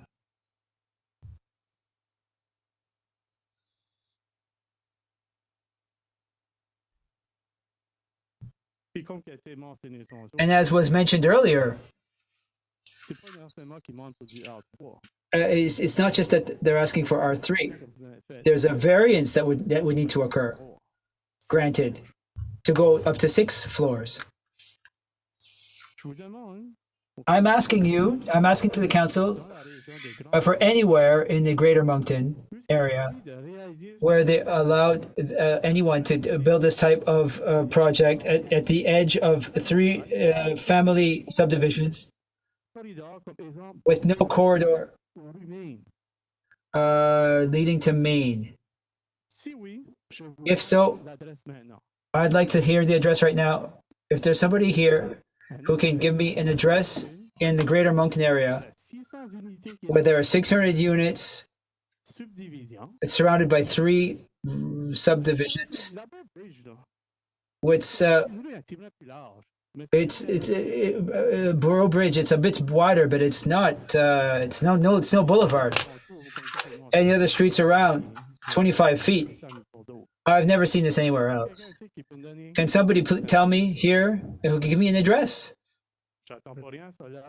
I'm waiting for it, and then it would appear that no. Thank you very much, Mr. McLaughlin.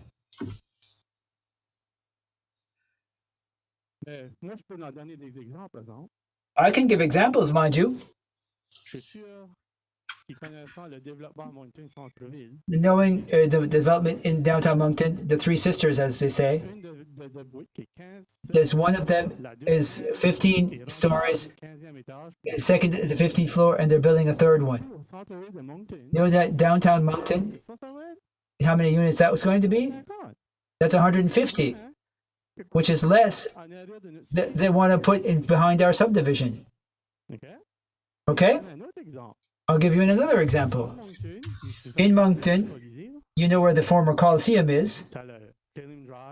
There's Kalin Drive and Emilion Boulevard. Boulevard.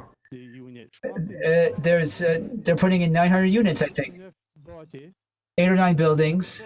But once again, it's next to a boulevard. In Dieppe, I was there last weekend.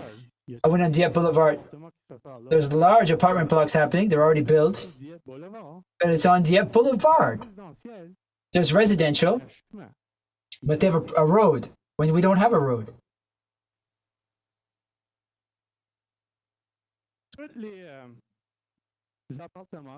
All of the apartments that were completed over the course of construction or even during the planning phase, are all on main streets. Now I'm talking about Shediac.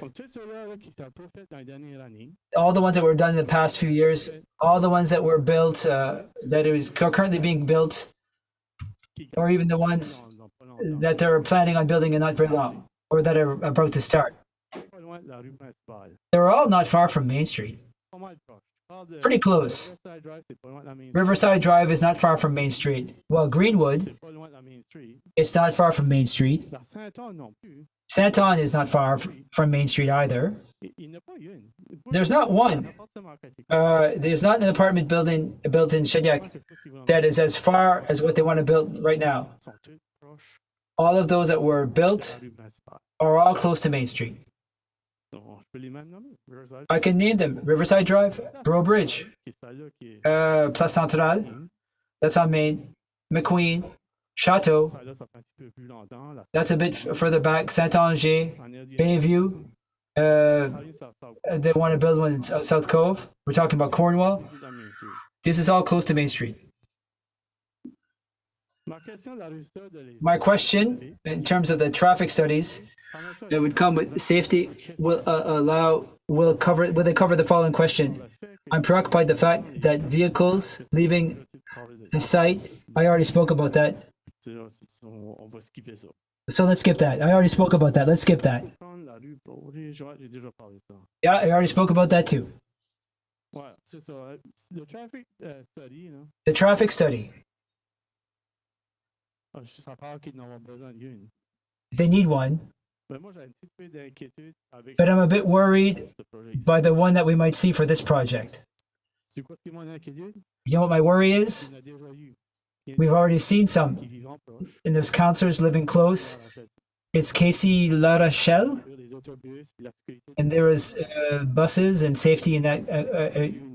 You had a lot of meetings about safety there. The stop signs that were removed. It's a major safety problem. But in that study, it's mentioned about stop sign on Sackville, but for Bro Bridge, in Sackville, they're talking about removing the stops so that traffic would flow better. Propose stops for Sackville or Sackville. But this was recommend to not remove the stop signs. So the recommendation of Inglobe to remove those stops. It didn't go forward. So now they're going to have a study, but I'm afraid that it won't go forward. I understand that the Shediac's municipal plan dates back to 2012.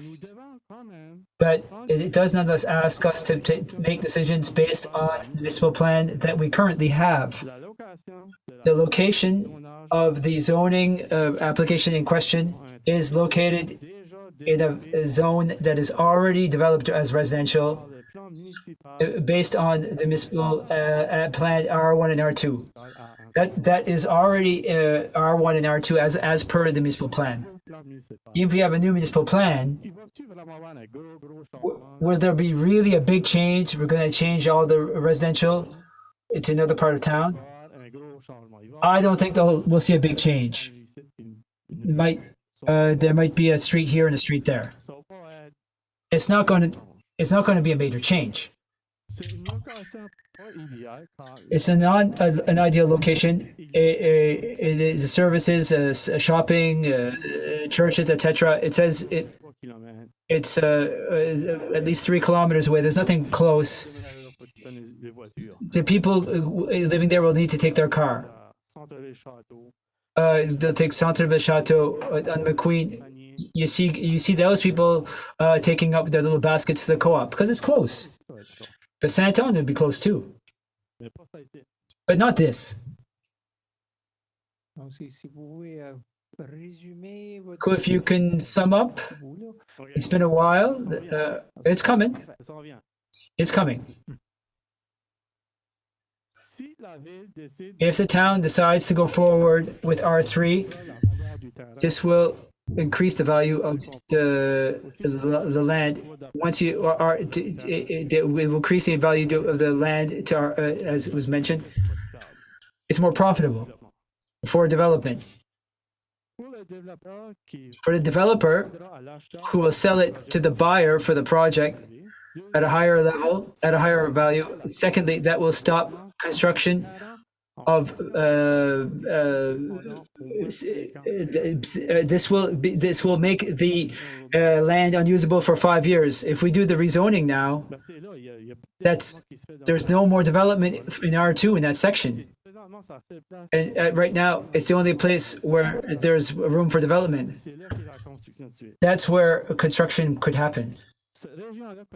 That region is already seeing rapid growth for the many years, and we are experiencing a housing crisis. The street can manage the infrastructure for R2. Why then go forward with a zoning change to R3? Infrastructure is well marked that if we stay in that within that, we can continue to develop.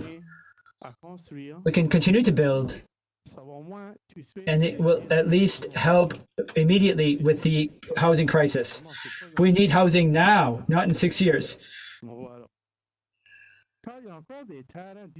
There's still lots available with R3 zoning near the main streets.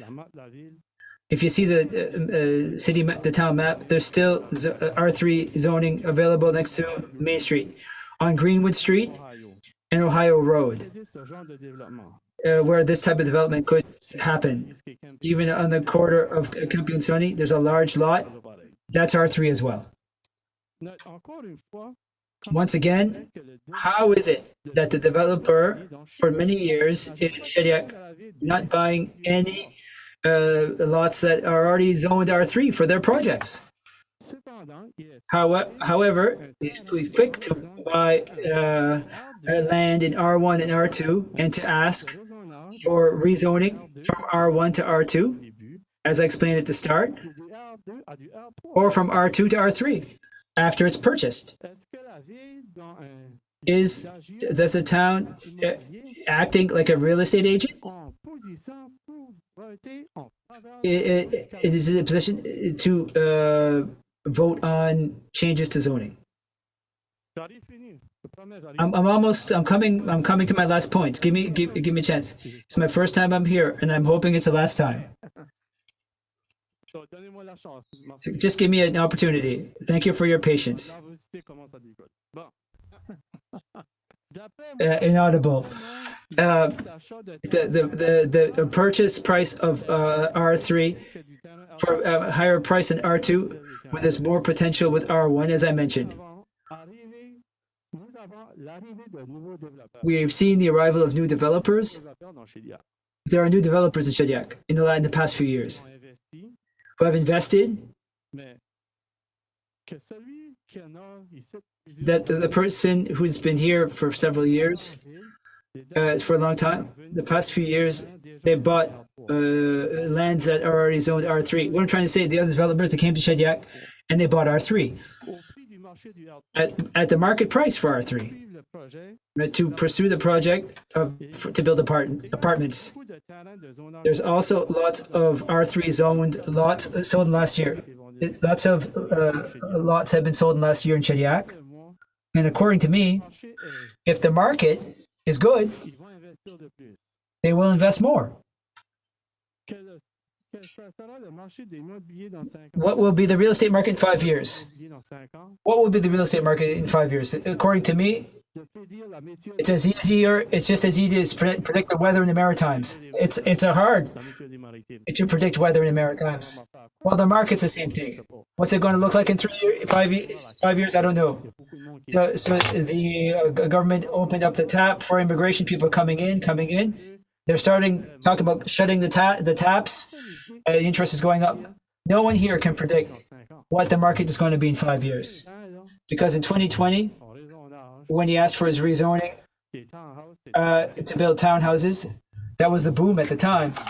Who would have thought that they'd be built as fast?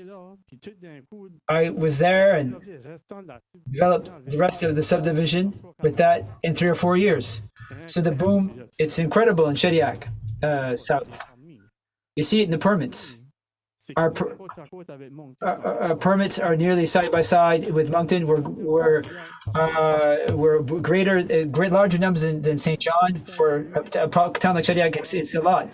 The members elected by the citizens must work on many files that dated from a long time.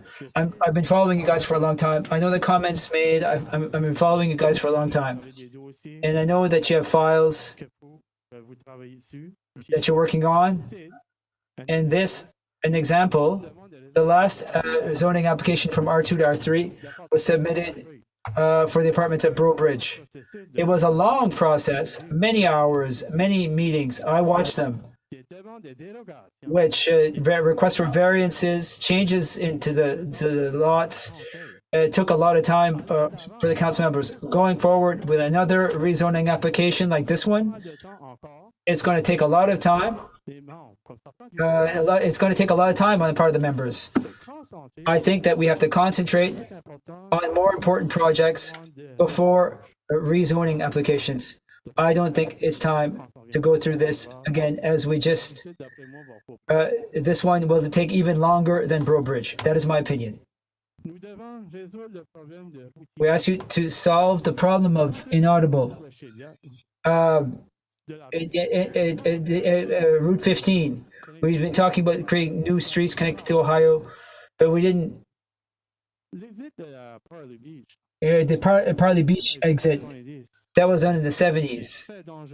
It's very dangerous, that section. The bridge is not wide. If you had children who had gone to the daycare, it's not easy coming out of that road where Beau Séjour daycare is. When you're turning, you got to see coming from Capellet and coming from Moncton. It's a corner. It's great. We have to do something. We have to do something about the access from Moncton and coming to Shediac. From Moncton into Shediac, we completed that in 2017. The new entry on Chesley. Nothing has happened since then. And I think it's not just a problem in Shediac. I think that we need to start working. That should have continued in 2007 and stopped there. Actually, we have to work with the province and the federal government. It's really something we have to do. If we could deal with access in Shediac, maybe we could build new roads and Bridge. I know they want to do a trail the other side of Chelsea. Same thing. That bridge on Riverside Drive and all the traffic going through there, it's a road, as I've said, if you know inaudible, it's not safe either. Where there's government in the traffic circle and all those coming from PI going to Miramichi, it's stuck in Shediac traffic, and we come back home from work, we're stuck in it. We're stuck there. So you have to work right away to solve that problem. Thank you, Mr. McLaughlin. You're leaving the rezoning project. Access is an important point, but we want to hold to that point. It's also, I want the council to be focused on the right things. Purchase of lots for natural parks. Once again, it's you're outside off the topic.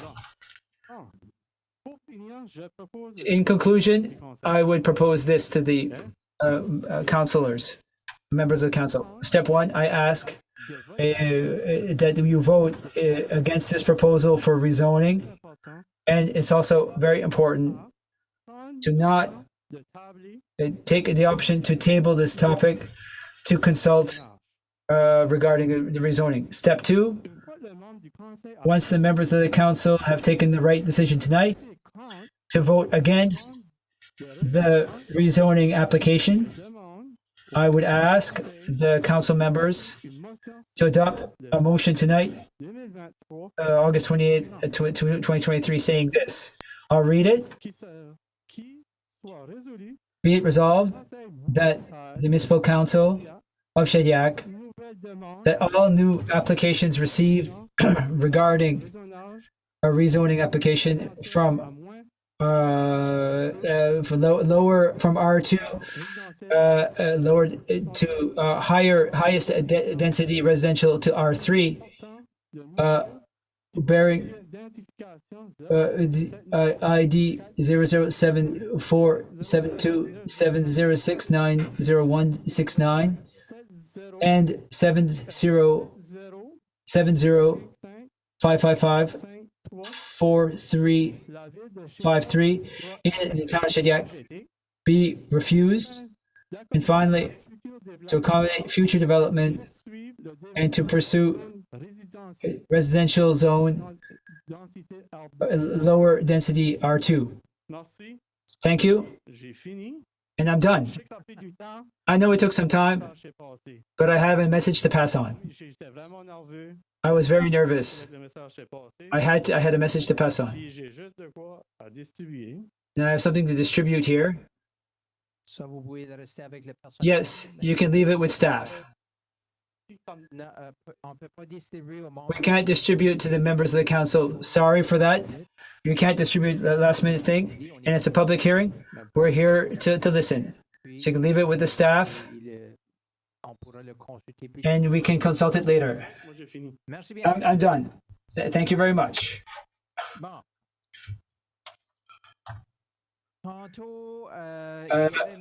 So there was a Mr. Pierre Barret who I asked to speak.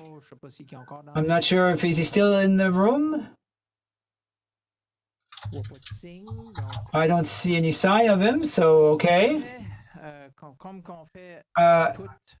As we do in all public hearings, although it's a bit long now, we allow other people who have not indicated intention to speak tonight.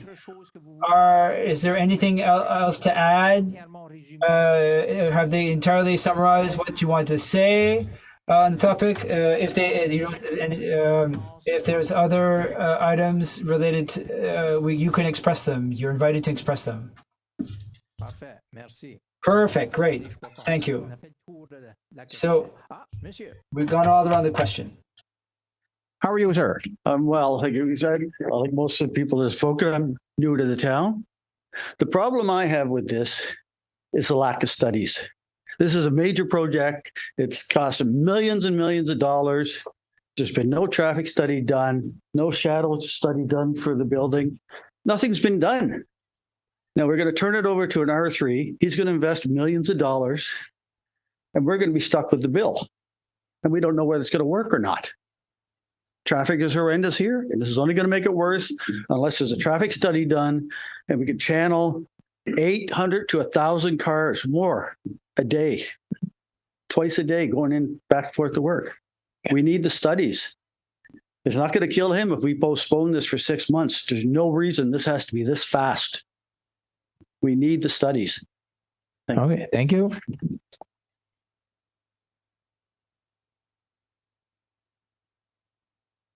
Bon. Est-ce qu'il y a des questions de la part des membres du conseil? Any questions for the council members for anything? I think we pretty much went around the issue. So, Mrs. Madam, yes, I have two quick questions. The first one is... This is not a question and answer period, but you can ask a question just for us to ponder, if you would like. Well, from my knowledge as well. Sure. With the 600 units that are possibly being built, are there any units that will be reserved for those who are low income or limited income, or is it just open market? Do we know any of those answers? Like I said, this is not a question and answer period, so I'm not going to entertain that. All right, that's fine. But you can ask the developer himself. I mean, later on if you like. It is something to ponder simply because that is part of the housing crisis that we are facing, is those who are on limited funds. The open market is very difficult for them. The second query I had is when the map of the construction was up, the writing was very, very small and I couldn't read it. And it showed the number of units per building, Yes, vis-a-vis the number of underground parking spaces available, plus parking available above ground. And I couldn't read the numbers. And I'm curious as to whether or not, because most households have 2 cars. So I was just curious as to whether or not the parking matches the number of possible cars that are going to be at this particular proposed. good question. I would invite you to ask that to the developer himself. Okay. All right. Thank you.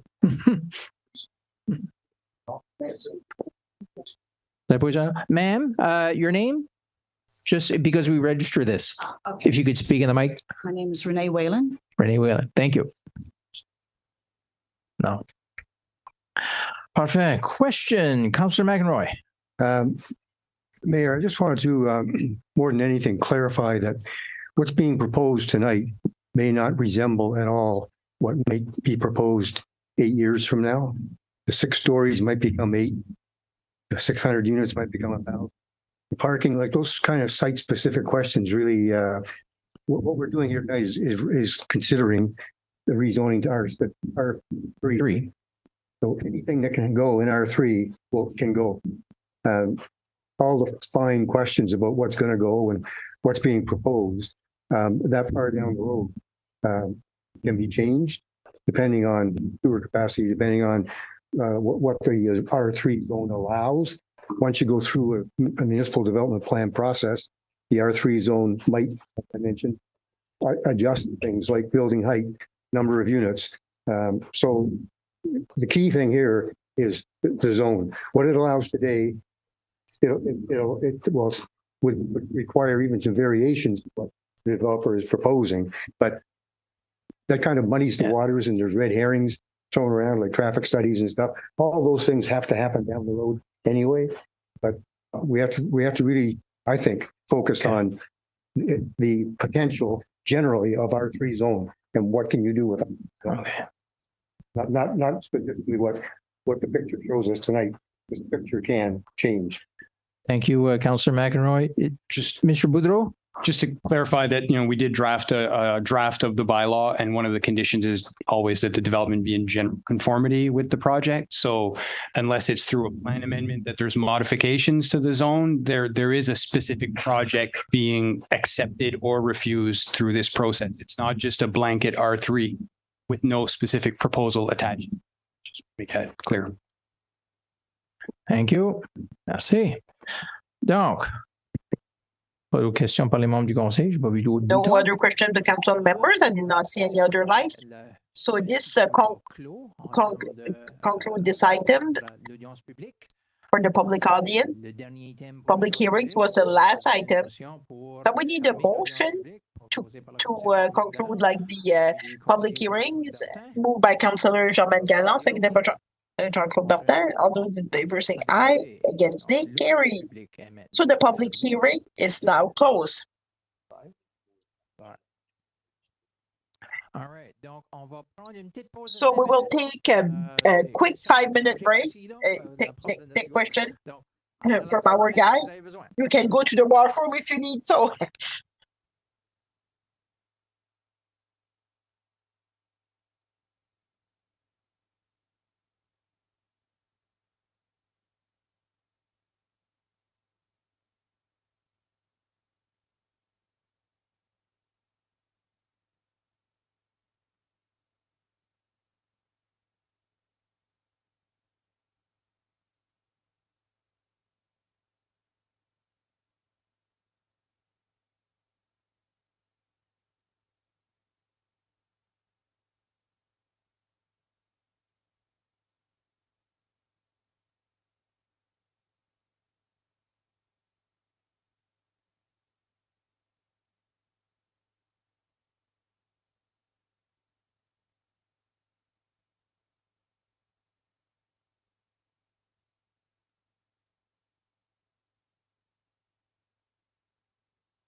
On est encore en train de jeter.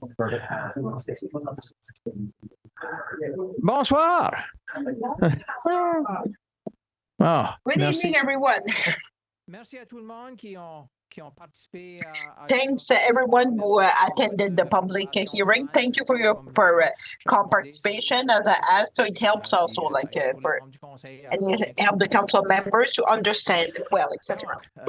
So this is like du 28 août. the regular meeting of the council of August 28, 2023. And I can always start with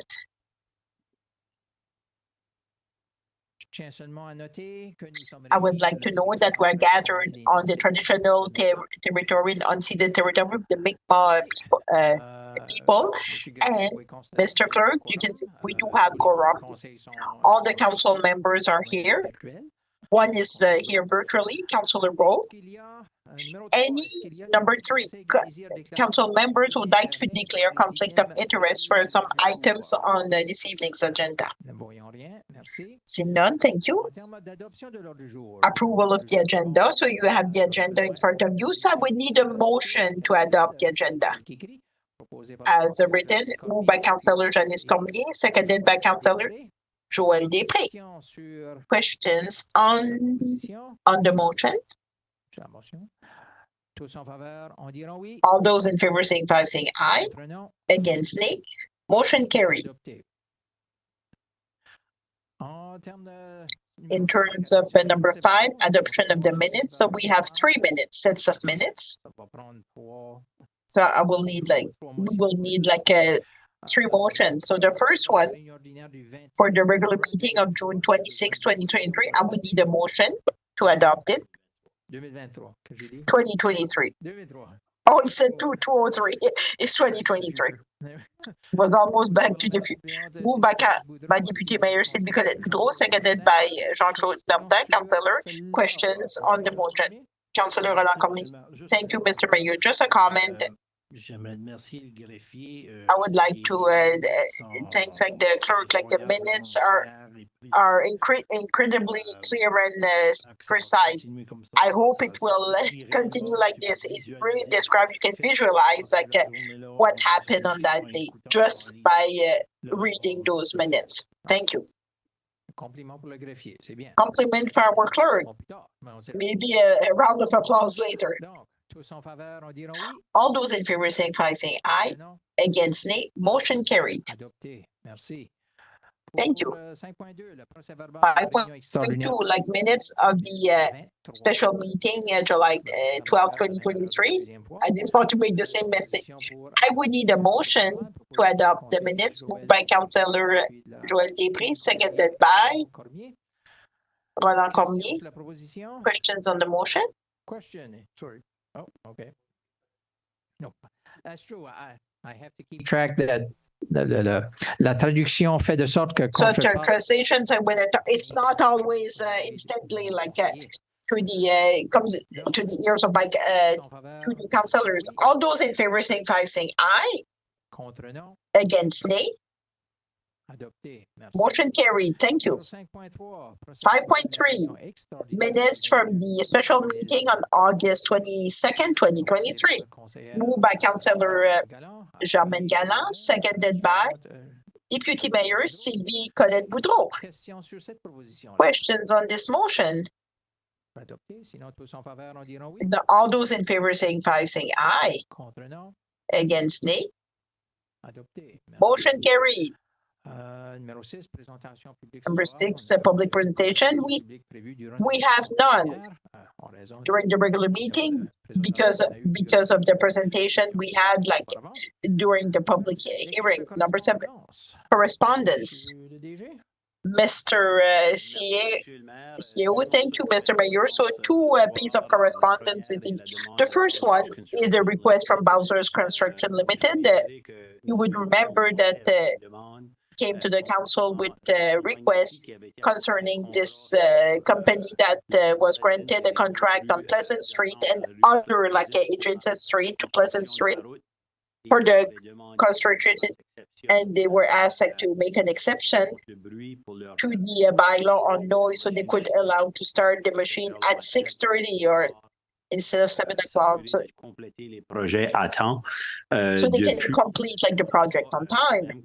But since that time, the same company was awarded a contract by call to tender for the project on English Street. And even since then, as you know, the special meeting we had last week, they were awarded a contract because they were the lowest bidder for the projects on the street. Essentially, the contractor is asking the same exception applies to those three construction sites, like Pleasant Street and English Street and Greenwood Street. So this is the object of the request from the company. And if the council wants to approve, so just to specify, we're adding Greenwood because it was just granted last week. So it's just added to the packet. So Mr. Councilor Bertin, you wanted to make the motion? I move that we go forward as written in the text. Adding the Greenwood Street. Councilor Jean-Claude Bertin moving that piece resolved with the bylaw 91-25, the bylaw on the excessive noise. The council requires special permission to Bowser's Construction to allow the start of the work on phase 1 and 2 for the reconstruction of Pleasant from 6:30, including the work on Pleasant, Centennial, Seaman, Elizabeth, Robidoux, and Bellevue, and Greenwood, and for the project on English Street. Moved by Councilor Bertin, seconded by Councilor Emile O'Brien. Questions on the motion? Councilor Janice Cormier, thank you. Did we get any complaints when we made the change for the last couple of months to start at 6:30 in that area? Not to my knowledge. Okay, no complaint. That was brought to my attention. So thank you. So we have the motion on the table. All those in favor signify by saying aye. Against nay? Carried. Thank you. Jean-Claude and Emile. Mover and seconder. How could I forget? Anyway. Numéro 7.2. 7.2. The Omar Festival, a request to close the street. So this one it's a similar request to what was submitted in 2022 to accommodate Omar. It's done by the same organization as the Lobster Festival, in the summer. And they're asking to close 2 sections of temporary on street to accommodate all the festivities of this that big festival. So they want to temporarily close Weldon from Main Street up to the parking access at the back, and also Bellevue Street from Pleasant Street and from I didn't get the date September, so that's where from the September 8 to 14, that's when the activities will happen it was what was approved, September 8 from 1 o'clock until September 10, 6 o'clock. So Mr. CAO, thank you. Councilor Bryan, you wanted to move this? I move that we resolve that the council grant the special permission asked by the Festival Omar concerning the temporary closure of some street for 2023. Moved by Councilor Emile O'Brien, seconded by Councilor Joël Després. Questions on the motion? If not, all those in favor signify saying aye. Against nay, motion carried. Next item, report from Standing Committee. We have the financial report. Mr. Executive, if you allow me, so the financial report, of course, it's there for information purposes for the council members, but I wanted also to take the opportunity to introduce you to the public and the council. Our new finance director, she's been in her position for the couple of works, will be more formalized. Carole Deneville. She's our new finance director. So Carole is getting adjusted to the rhythm of the different municipal government and programs. I'm convinced she will she will be an excellent member, like an excellent addition to the municipal council. Shediac. We're just welcoming you officially, so very happy to see you. Thank you, Mr. In terms of protection services, policing services, the RCMP, they only come to one of our two meetings, so probably the next one. And in terms of fire services, like the fire chief is here with his assistant. I know it's not the official title. He has his report that you presented and that we have received. I don't know if you have any questions on that one or... Councillor Paul Boudreau. Yes, Mr. Mayor. Can I ask a question on the financial report? Financial report, like money for cameras. So do you know if it was already done? Because I couldn't find like I don't need to get the answer this evening, but we have money like we know like somebody was, I cannot say exact where it is, exact like we're just looking at the installation of some cameras, especially like for some specific location when we have problems with vandalism and graffiti. So that's something that they're looking at, like to install. Excellent, thank you. For the fire department report, I was looking at the report from the analysis concerning for accident with the deers. There were 7 in 2023. So we did some pressure like to get some fences on the Route 15. And it's their criteria, like you need a certain number of deers before to make this all go forward, and then to analyze the data given by our fire chief, and just maybe to go back to see the possibility, like certainly something that could be mentioned in the protection committee to see what the steps, what could happen. But is it Route 15? If the fire chief he can ask, it's on Route 15, but it's not the same location as the marker 23. It's still concerning. I see the number. Thank you, Mr. Mayor. Thank you, Mr. CEO.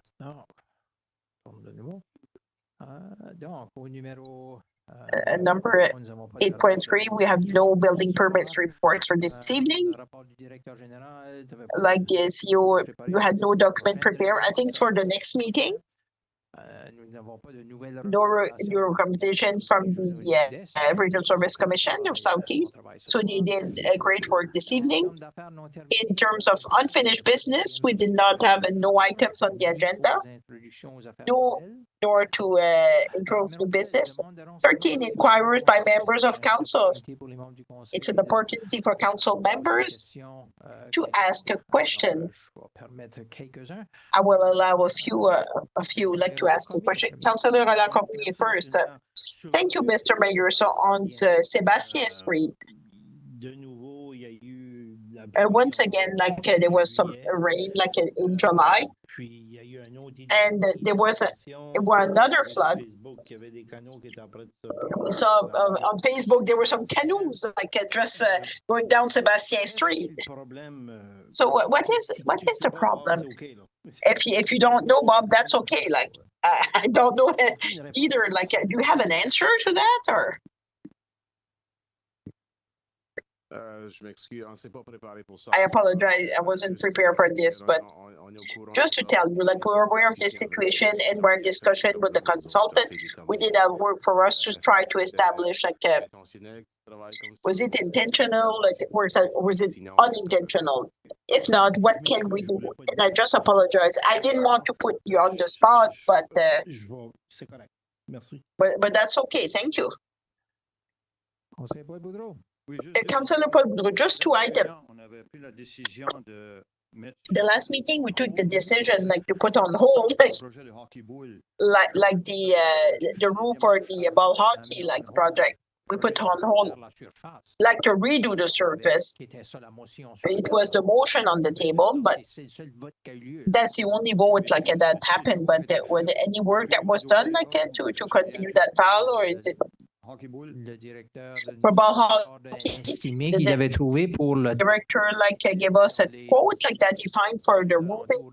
It was like it was around like 1.6 million something. It was even more expensive than redo the whole surface.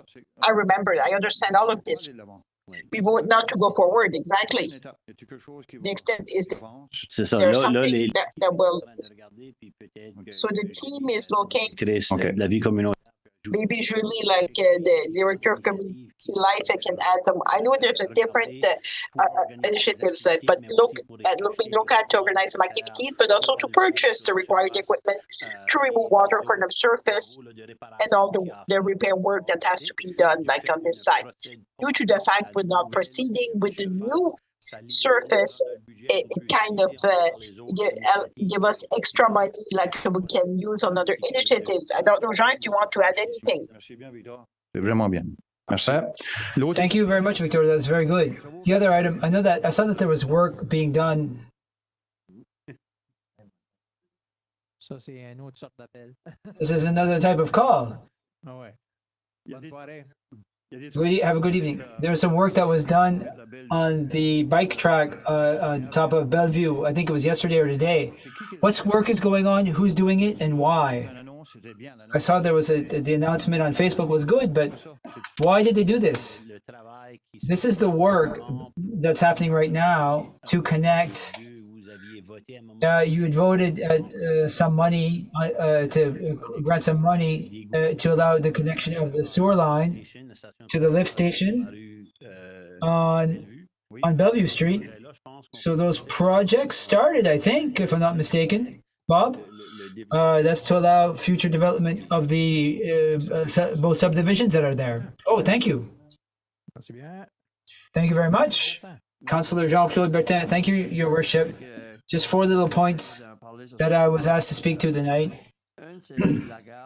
One is the station museum. Maybe look at adding some information at the tourism office next year. There isn't any right now.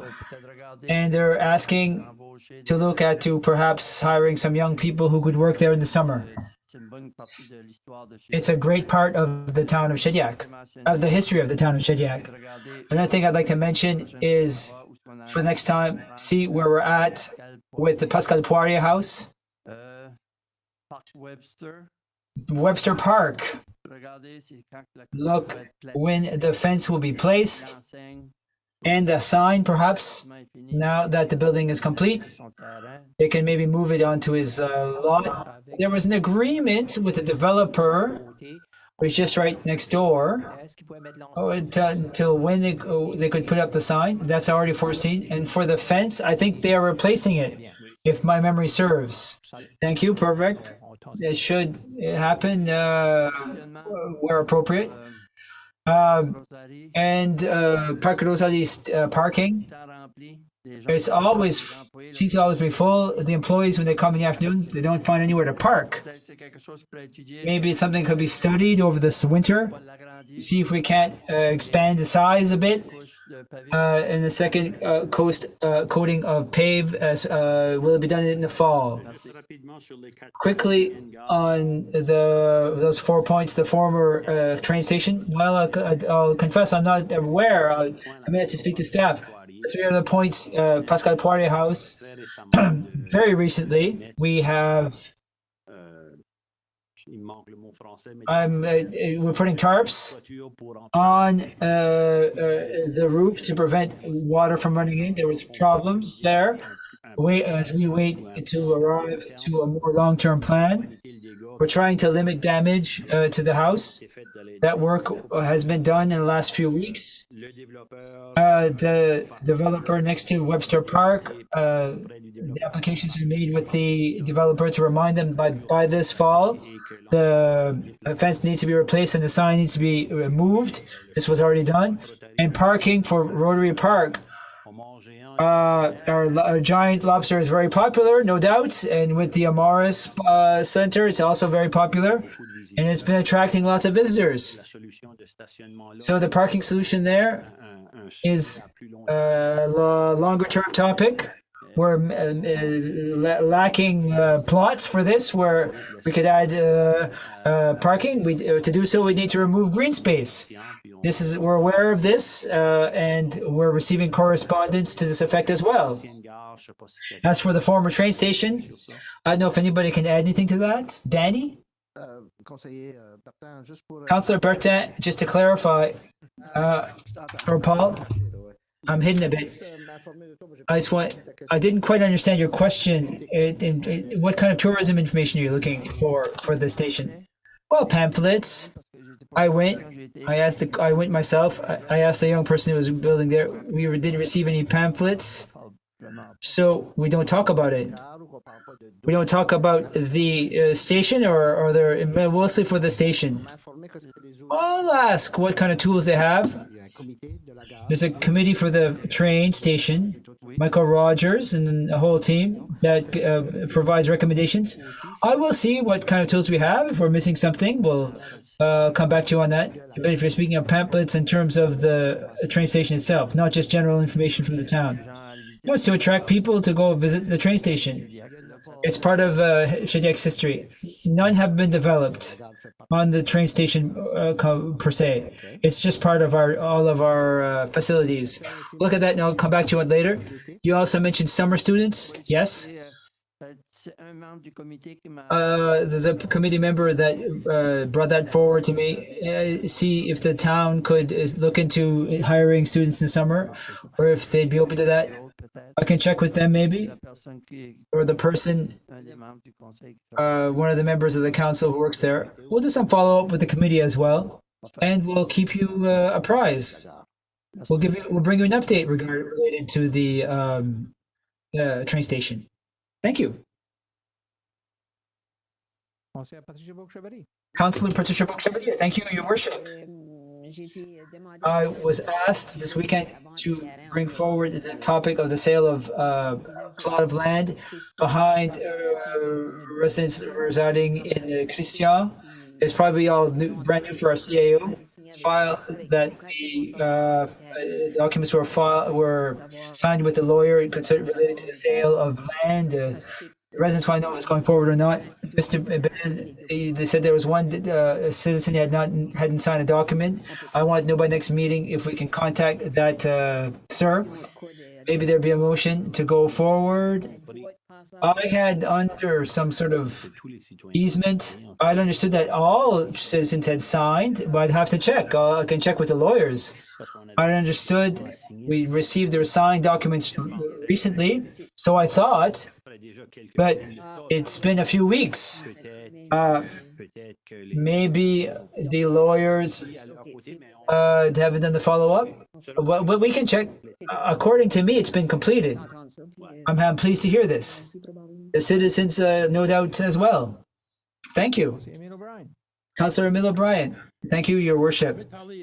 I'd like to speak a little bit about the incentive program for developers to build houses in Shediac. Do you have a question about this?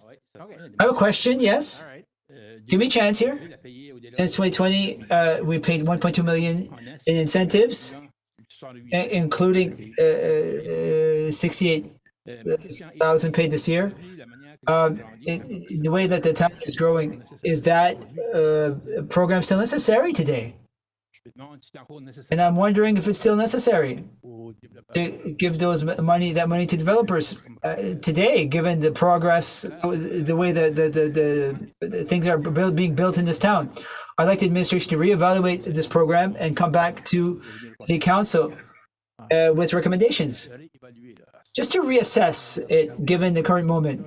I think this was the intention of the Economic Development Committee, and I'm the president, I chair that committee. So something that we wanted to do. There's 3 different policies that provide incentives: the residential, multi-residential, and commercial. And Mr. CEO could correct me if I'm wrong. He knows them better than I do. We didn't just want to keep one. We want to keep all, look at all of them. Is it still, I'm not sure if appropriate is the word, but is it still effective? Is it still having the impact that we're seeking? Is it we're still getting our bang for our buck? Commercial and residential. No, not the signs. There's one for residential. For each house built, there's an incentive. Yes, that's what I'm speaking of, precisely. Commercial and residential.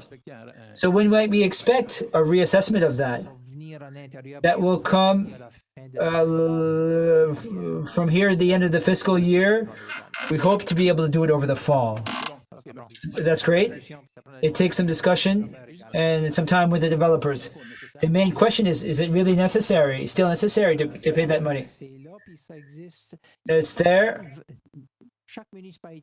Each municipality has its own policies for incentives. They're not identical, not necessarily, but they focus on the same thing, the same objective. So maybe that the version that we have could be improved. Maybe there's some parts that should be completely changed. But this is something that the committee wanted to look into. Thank you, Your Worship. It's my pleasure. Okay. Number 14, introduction and reading of bylaws. We have 2 readings, 2 first readings that are proposed. The first is for 52Z, a bylaw amending the municipal plan proposed by Mr. Arsenault as a citizen. On that one, do I have a mover that we introduce the amendment to the municipal plan? Councillor Murray. You want to read that? No. I can read it for you. Thank you. So that the introduction of the bylaw entitled bylaw number Z-14-44-52Z, a bylaw amending the town of Shediac's zoning bylaw, be approved and read for a first time by its title. Proposé par le conseiller Lloyd, appuyé de... Moved by Councillor Lloyd, seconded by Councillor Galland, Germaine Galland. Je veux juste le document là. Okay, yeah, here. I just want the document. Sur ce vote-là. So on that vote, all those in favor, say aye. Sorry. I'm back. I have questions. Sorry. Councillor Paul Boudreau, you have a question. According to the comments by Councillor Makarova, excellent comments from just now, this is the first reading of this bylaw, the first of 3. When will 2 and 3 be? The earliest would be next meeting. When is next meeting? September 5th or the 18th of September. Is it possible? It's an excellent proposal. I like what it includes. It protects citizens. Just to know if we have more information, as Harry was mentioning earlier, from the point of view of the changes.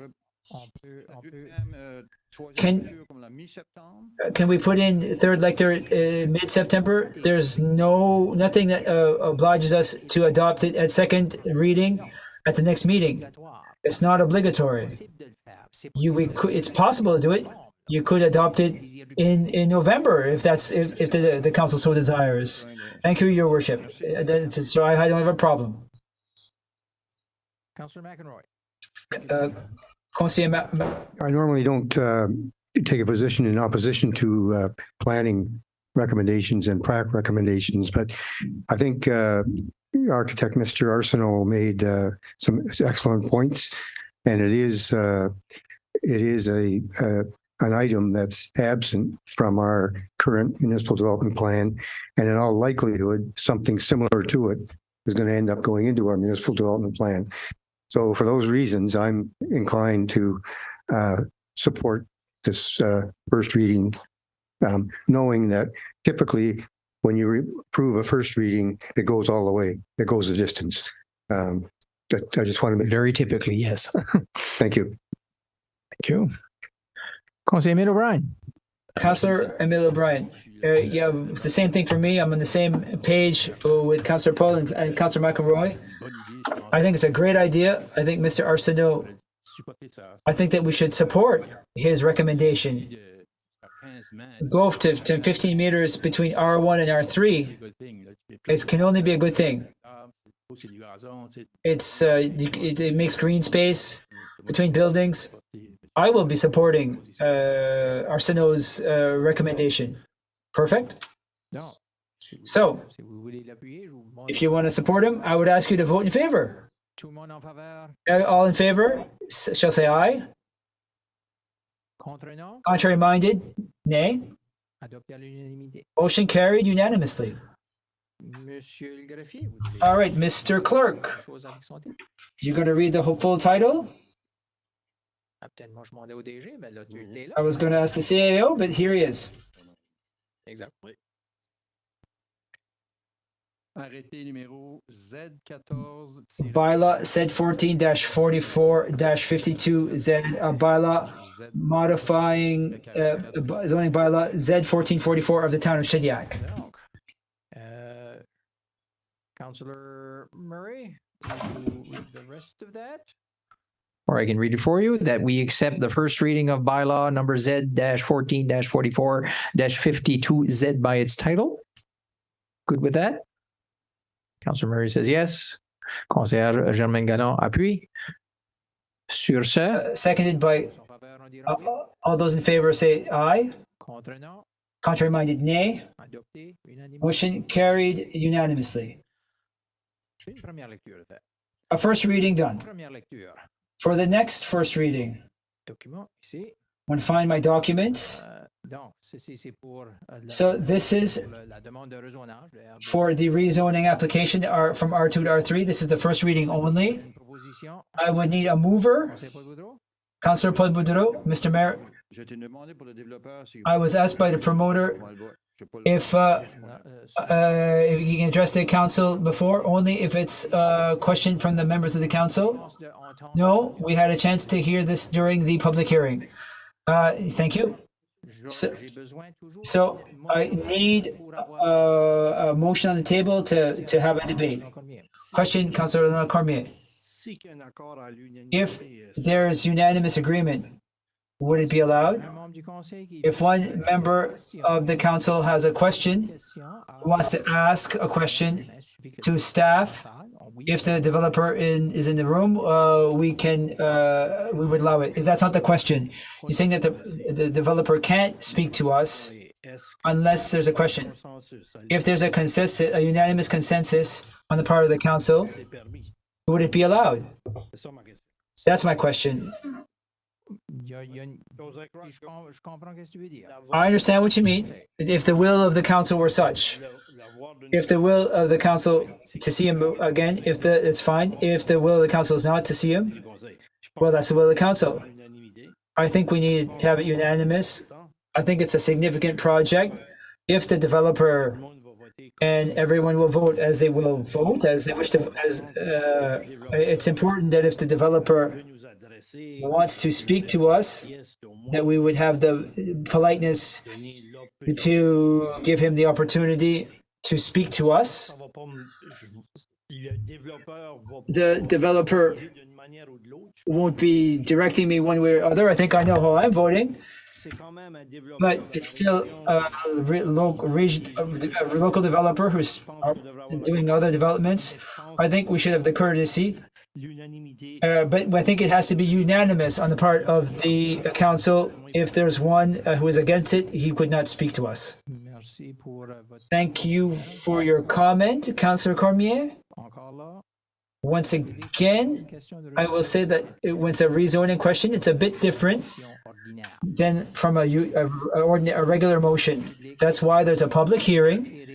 It's guided by the Community Planning Act.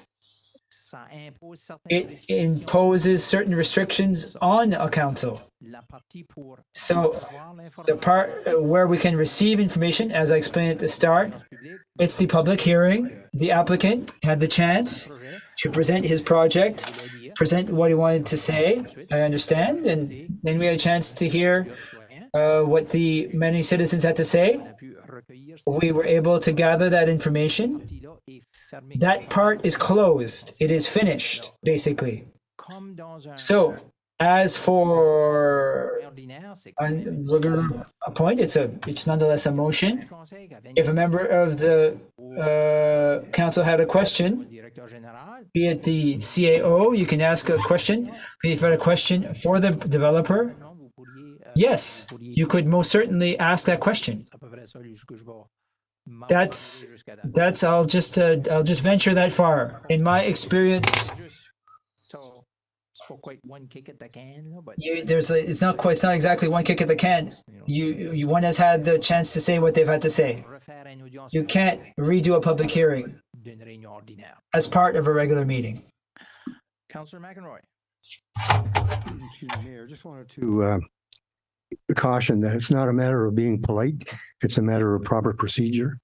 And we have to be cognizant of potential of planning appeal, and the more mistakes are made at a council session or a public hearing, the more at jeopardy the decision of council would be.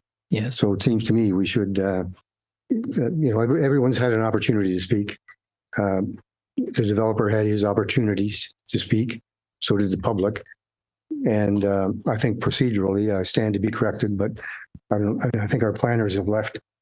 But no, they're still here in the back. Procedurally, I believe that it would be a mistake to deviate from once you close a public hearing, you close the public hearing, and the matter is with council. The matter is not with council, subject to the questioning of anybody from the public that might be here. And I think that's a critical point. Thank you. Thank you. Donc, sur cette première lecture. So, for first reading, I still don't have a motion on the table. I would need a motion on the table. The motion before you, if somebody who moves it and seconds it, you can vote it for it or against it. If we don't have a motion on the table, we will not cover this point. It means that we have not said yes and we have not said no. We have to make a motion to make a decision. Does it make sense? Councillor O'Brien, based on Mr. Arsenault's motion was adopted. Now we're talking about the rezoning one. All right.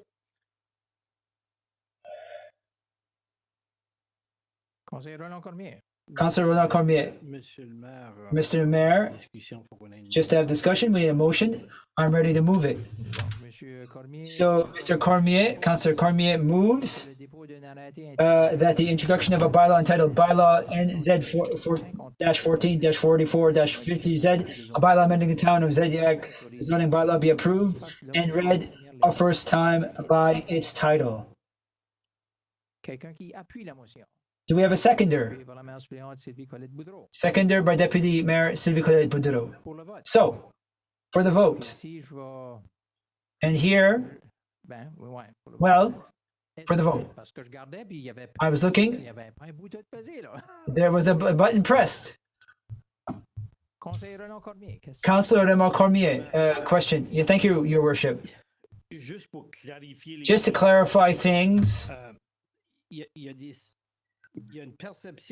there's a perception, and maybe it's a reality, and that's why I want to clarify it, where the facts fall.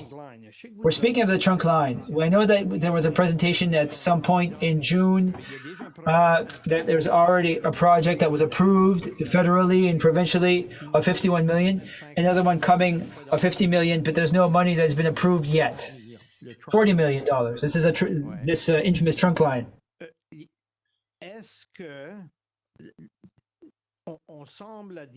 We seem to be saying that that trunk line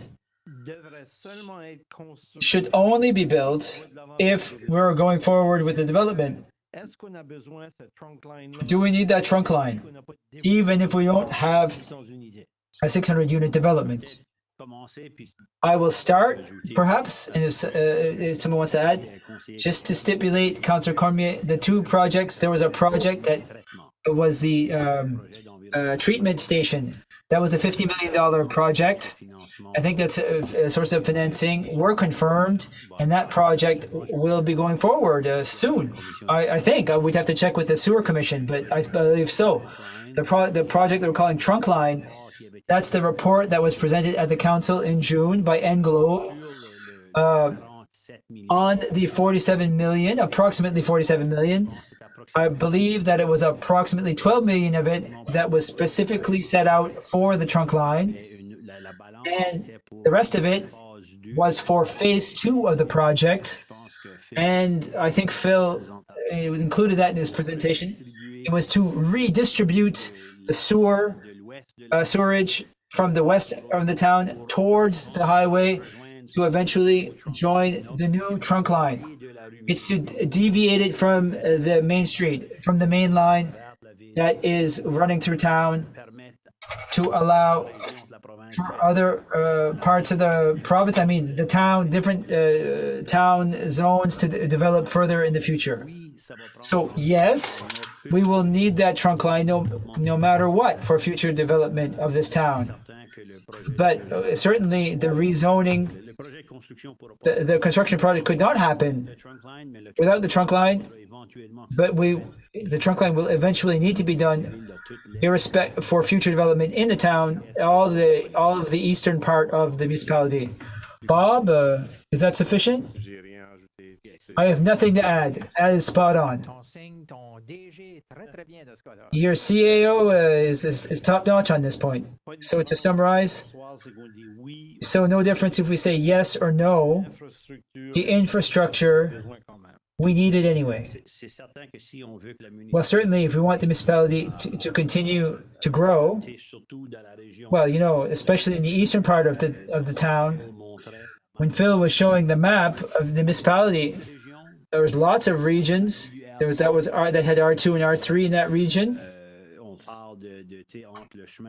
It's between Ohio Road and Bellevue Street, for example. Lots of future development is going to be happening there. Whether it's R1, R2, or R3, you're going to need additional capacity in terms of our sewers and our lines. Perfect, great, thank you.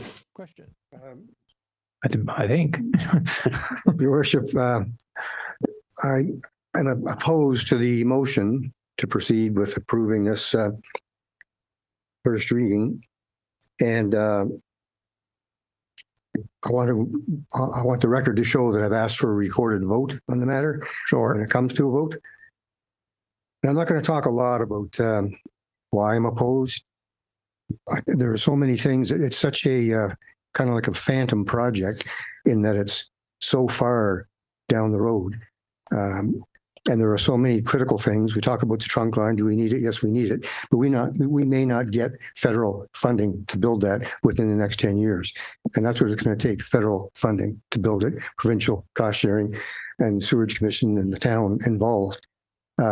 We haven't even commenced the $50 million upgrades to our treatment facility, which is funded by the federal government, provincial government, sewage commission itself. So it's highly unlikely that anybody's going to be anxious to throw more money into the sewerage commission in the next 5 to 10 years for a project of that magnitude. It was very difficult to get the 50 million that we got for the upgrades that are required. There's lots of development that can occur within the town of Shediac today. You want to go to virgin territory? Yes, you're going to need a virgin trunk line. But if you want to go where the development can be done, as was pointed out, on the existing site with the existing zoning, that can happen. You can go elsewhere where there's R3 zoning and development can occur. So my opposition is primarily due to the fact that the proposal is so far out in more ways than one. And if we do advance this, we're advancing it really in the present for one thing to happen. Well, two things: a land assembly and a rezoning both of which are going to increase the property of the total overall acreage. When you assemble land, the total value of the parcels you put together is far greater than the individual values of the parcels added up before they were joined together. I'm not an expert, although I was a residential appraiser with Appraisal Institute of Canada and a fellow of the Real Estate Institute of Canada, and I'm pretty familiar with property valuation. So what the rezoning would achieve right now is that increase in that value, and where some of that comes from is at the expense of the people who bought homes there 6 months ago, a year ago, whatever. Their homes will be devalued by that intense development being in close proximity, whether it's traffic or whatever it might be. But in any event, because it's such a far out thing, because there are so many monumental steps that have to happen before it could be achieved, and because we're going to be doing a municipal development plan review, which will occur before those 5 years are up, I go back again to the point, what's the advantage? The advantage is increasing the value of that parcel for future development today. And that's way, way, way premature, in my opinion. Thank you. Thank you, Councillor McEnroy. Conseiller Peter Bro. Councillor Peter Bro, remotely. Thank you, Mr. Mayor. I'd like to, first of all, I'd like to congratulate Marc Giroir and his team for the great work that they're doing in the town of Shediac. Alex Giroir. Sorry, Alex Giroir. And this large-scale project,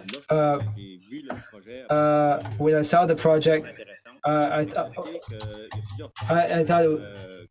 par après, j'ai su le dossier vraiment proche et j'ai tout lu les lettres. I followed the file really quickly, so I studied as much as I can, and it still goes back to the streets. I'm still flabbergasted by the fact like there's Jacques and Monique Street and Justin Street, they're very narrow. And I'm also concerned that if we rezone this like for R3, that the project, either it goes ahead or not, the problem for safety and also like for long term, like when the project will be put in R3, I think the problem for safety is too great. It's too dangerous to bring so many people in that area. I don't think we know the exit on Ohio Road, like it's not done yet. And it's not done as we speak.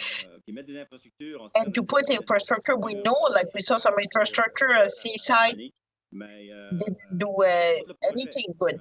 I'm not against the project, but I'm against the fact that if we rezone this to R3, either this project or another project, I think like the safety of the children and seniors who live on very narrow street without any sidewalk.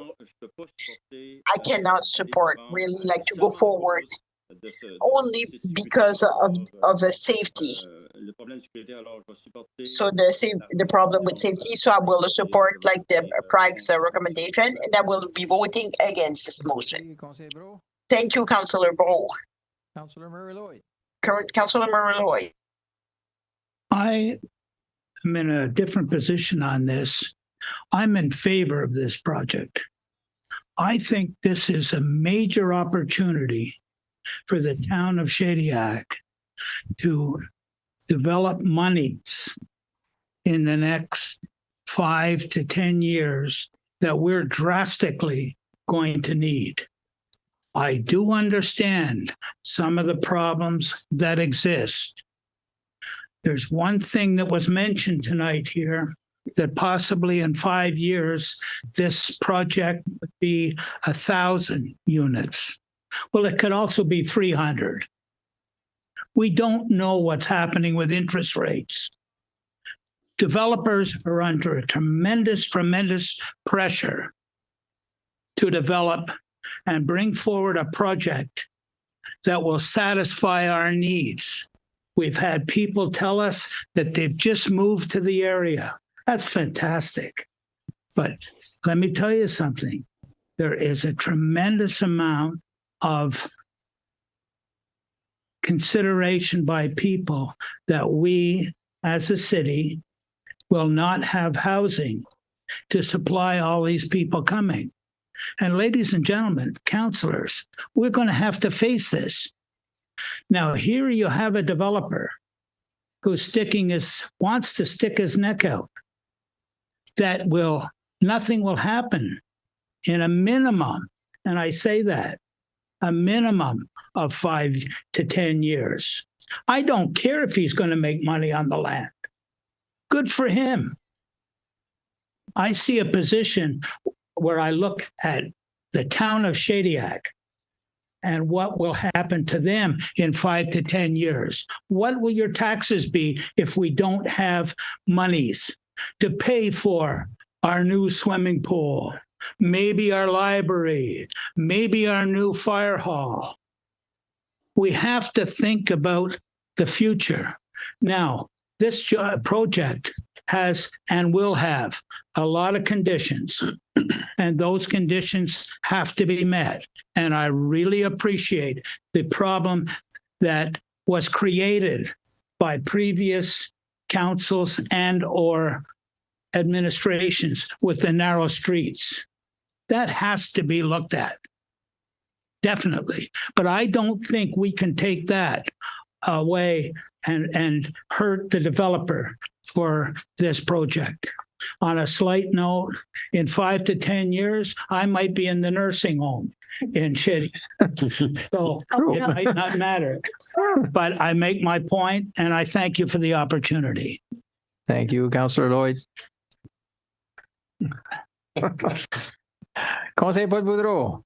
Moi, juste une couple de commentaires. Puis, premièrement, Just a couple of comments. First, I would like to thank everyone in the room for the respect we had this evening. A lot of presentation in my career as an elected official, and it went really well. And the developer and the citizen, like they were.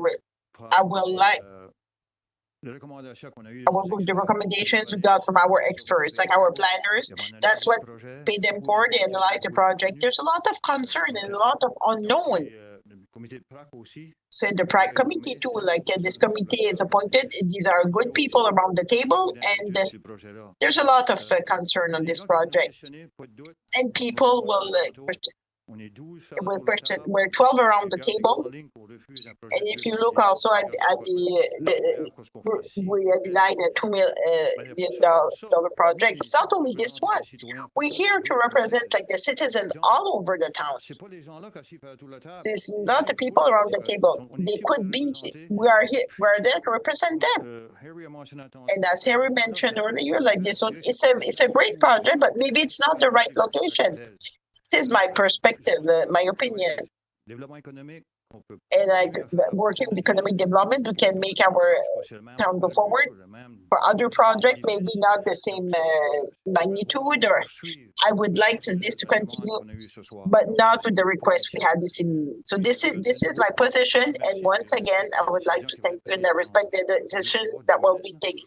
It be 2, 3, or 10 minutes. Thank you very much. Thank you, Councillor Boudreau.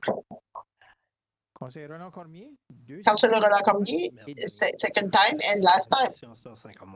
It was a question, then it's a comment. I will not repeat what Councillor Murray-Lloyd just said, but I share most of his opinions, and I understand like the concern of our citizens. And I think we can work with the citizen to get like a win-win situation, but and probably there's a lot of municipalities in the region, and we would like to have a development of $200 million for their tax base. We will have, and I know like it's long term, it's not tomorrow. Like we will have financial challenges, and we need like with all the infrastructure like want to have. if we want to control like the taxation rate for our citizens, we have to expand the tax base. And that's the reason why I will vote in support of the bylaw. Thank you. Councilor O'Brien. Councilor O'Brien, thank you, Mr. Mayor. Prepare a text. It was 4 pages, but I reduced it to 1 page. That's my guy. Short and sweet. It's a bit different. It's not small print, it's 16 font. First, I would like to mention the absence of a strategic municipal planning plan.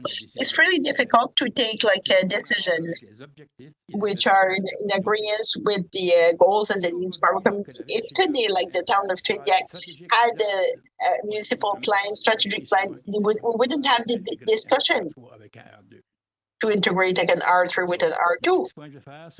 Next point I would like to make, so as it's important to consider like the concern expressed by the many citizens concerning this rezoning, so their voice count and their message is clear.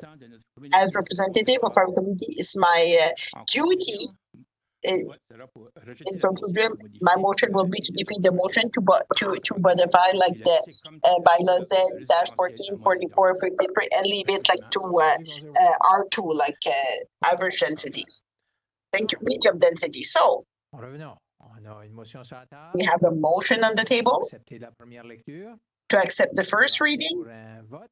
I will call the vote. All those in favor saying aye. All those in favor say aye. Tous contre. Against nay. Tous contre non. Against nay. Majorité, 2 votes pour. Yeah, the majority nays. The motion has been defeated. So we do not need to go any farther with this one. Merci bien. Thank you very much for the discussion. 10 to 2. 10 to 2. So, number 15, motion and resolution for the nomination of our finance director. So it's official. I would need a member to propose it. Councilor Janice, thank you, Mr. Mayor. The nominator of the finance, whereas according to the Article 711, the council of every local government appoints a clerk, a treasurer, and an auditor. Whereas a call for application was launched to fill the position of finance director. Therefore, be resolved that to accept the recommendation of the selection committee composed of Mayor Roger Casey, Councilor Patricia Chevary, Chief Administrative Officer Victor Boudreau, and Consultant Kenneth Lozier, as presented in the hiring report submitted to Council on July 12, 2023. Therefore, be resolved that Mrs. Carole Ladeville be hired on a permanent basis in the position of Director of Finance at the salary as per a salary scale and the salary agreed upon the parties, in addition to the benefits provided, health, dental insurance, pension fund, and others. And 4 weeks of it. And be granted 4 weeks of vacation upon taking up her duties on July 31st. Moved by Councilor Janice Campos, seconded by Deputy Mayor Sylvie Colette-Boudreau. Questions on the motion? If not, all in favor, say aye. Against nay, motion carried. Vote against. Congratulations. Numéro 15.2. 15.2. Pour nomination, résolution bancaire. It's a banking motion. I would need a member of the council to read it. Councilor Germain. Whereas like the Shediac Council was individuals with to sign checks and other banking documents in the name and on behalf of the town of Shediac. Whereas following the arrival of Finance Director Carole Ladeville, it is necessary to make changes to the signatories of the town of Shediac. Be it therefore resolved that Mayor Roger Casey, Deputy Mayor, Sylvie Colette Boudreau, Chief Administrative Officer Victor Boudreau, and Finance Director Carol Laneville be authorized to sign checks and other banking documents in the name and on behalf of the town of Shediac. I shall move. Moved by Councillor, seconded by Councillor Paul Boudreau. Questions on the motion? If not, all those in favor saying aye. Against, nay. Motion carried. Thank you. 15.3. Thank you very much. Thank you, Mr. Mayor.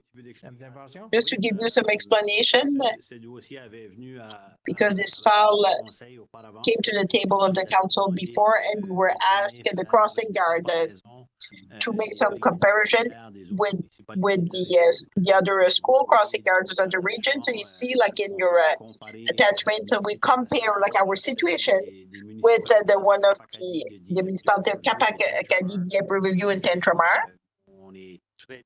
And we are very well in the average, or even higher than average on what was proposed. So the first time it came to the table of the councils, we're planning to go forward with the same resolution that was presented earlier.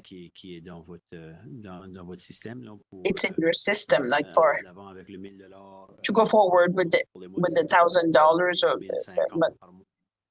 for September to December, and then from January to June, May 2050. We although like school starts back next week, so we want to sign it as soon as possible. Perfect. So, Mr. Després, who wanted to be it resolved that we intend to service somebody's as school cross during the 2023-2024, that the mayor and the clerk be authorized to sign the agreement, and that the salary to provide this service will be $1,000 from September to December per month, and $1,050 per month from January to June. I shall move. Moved by Councillor Joël Breton, seconded by Councillor Janice Cormier. Questions on the motion? Councillor, just a question. I'm certainly in favor of this, but I think Mr. Oresuto will not want to do this anymore. And I noticed, like in other municipalities, they are installing like some light system, like the city of Dieppe. Instead of a crossing guard, and I would encourage, maybe the administration to start looking at this to see if it's feasible or not. If it's feasible in Dieppe, that should be feasible in Shediac. So thank you. Councillor Mary Lloyd. Councillor Murray. I brought up the question is about Shediac Cape School. I investigated this, and it was agreed by the school, because they have electronic lights overhead, that this crossing guard was not required at this time, but they reserved the option to reapply at the appropriate time. Sounds good. Donc, une proposition sur la table. Tout le monde en faveur. We have a motion on the table. All those in favor say passing aye. Against, nay. Adopté. Carried. Parfait. Donc, dernier. The last one. Resolution changes to the municipal council meeting schedule. There is a motion prepared. I would need someone to read it. Councillor Jean-Claude Bertin. So it's the whereas like the procedural bylaw of the municipal council of the town of Shediac, number 23-03 is to be developed, used to develop a plan for the conduct of council meetings, where the rules and regulation of the procedural bylaw of the municipal council of the town of Shediac, number 23-03, may be suspended by an unanimous vote of the members of council present.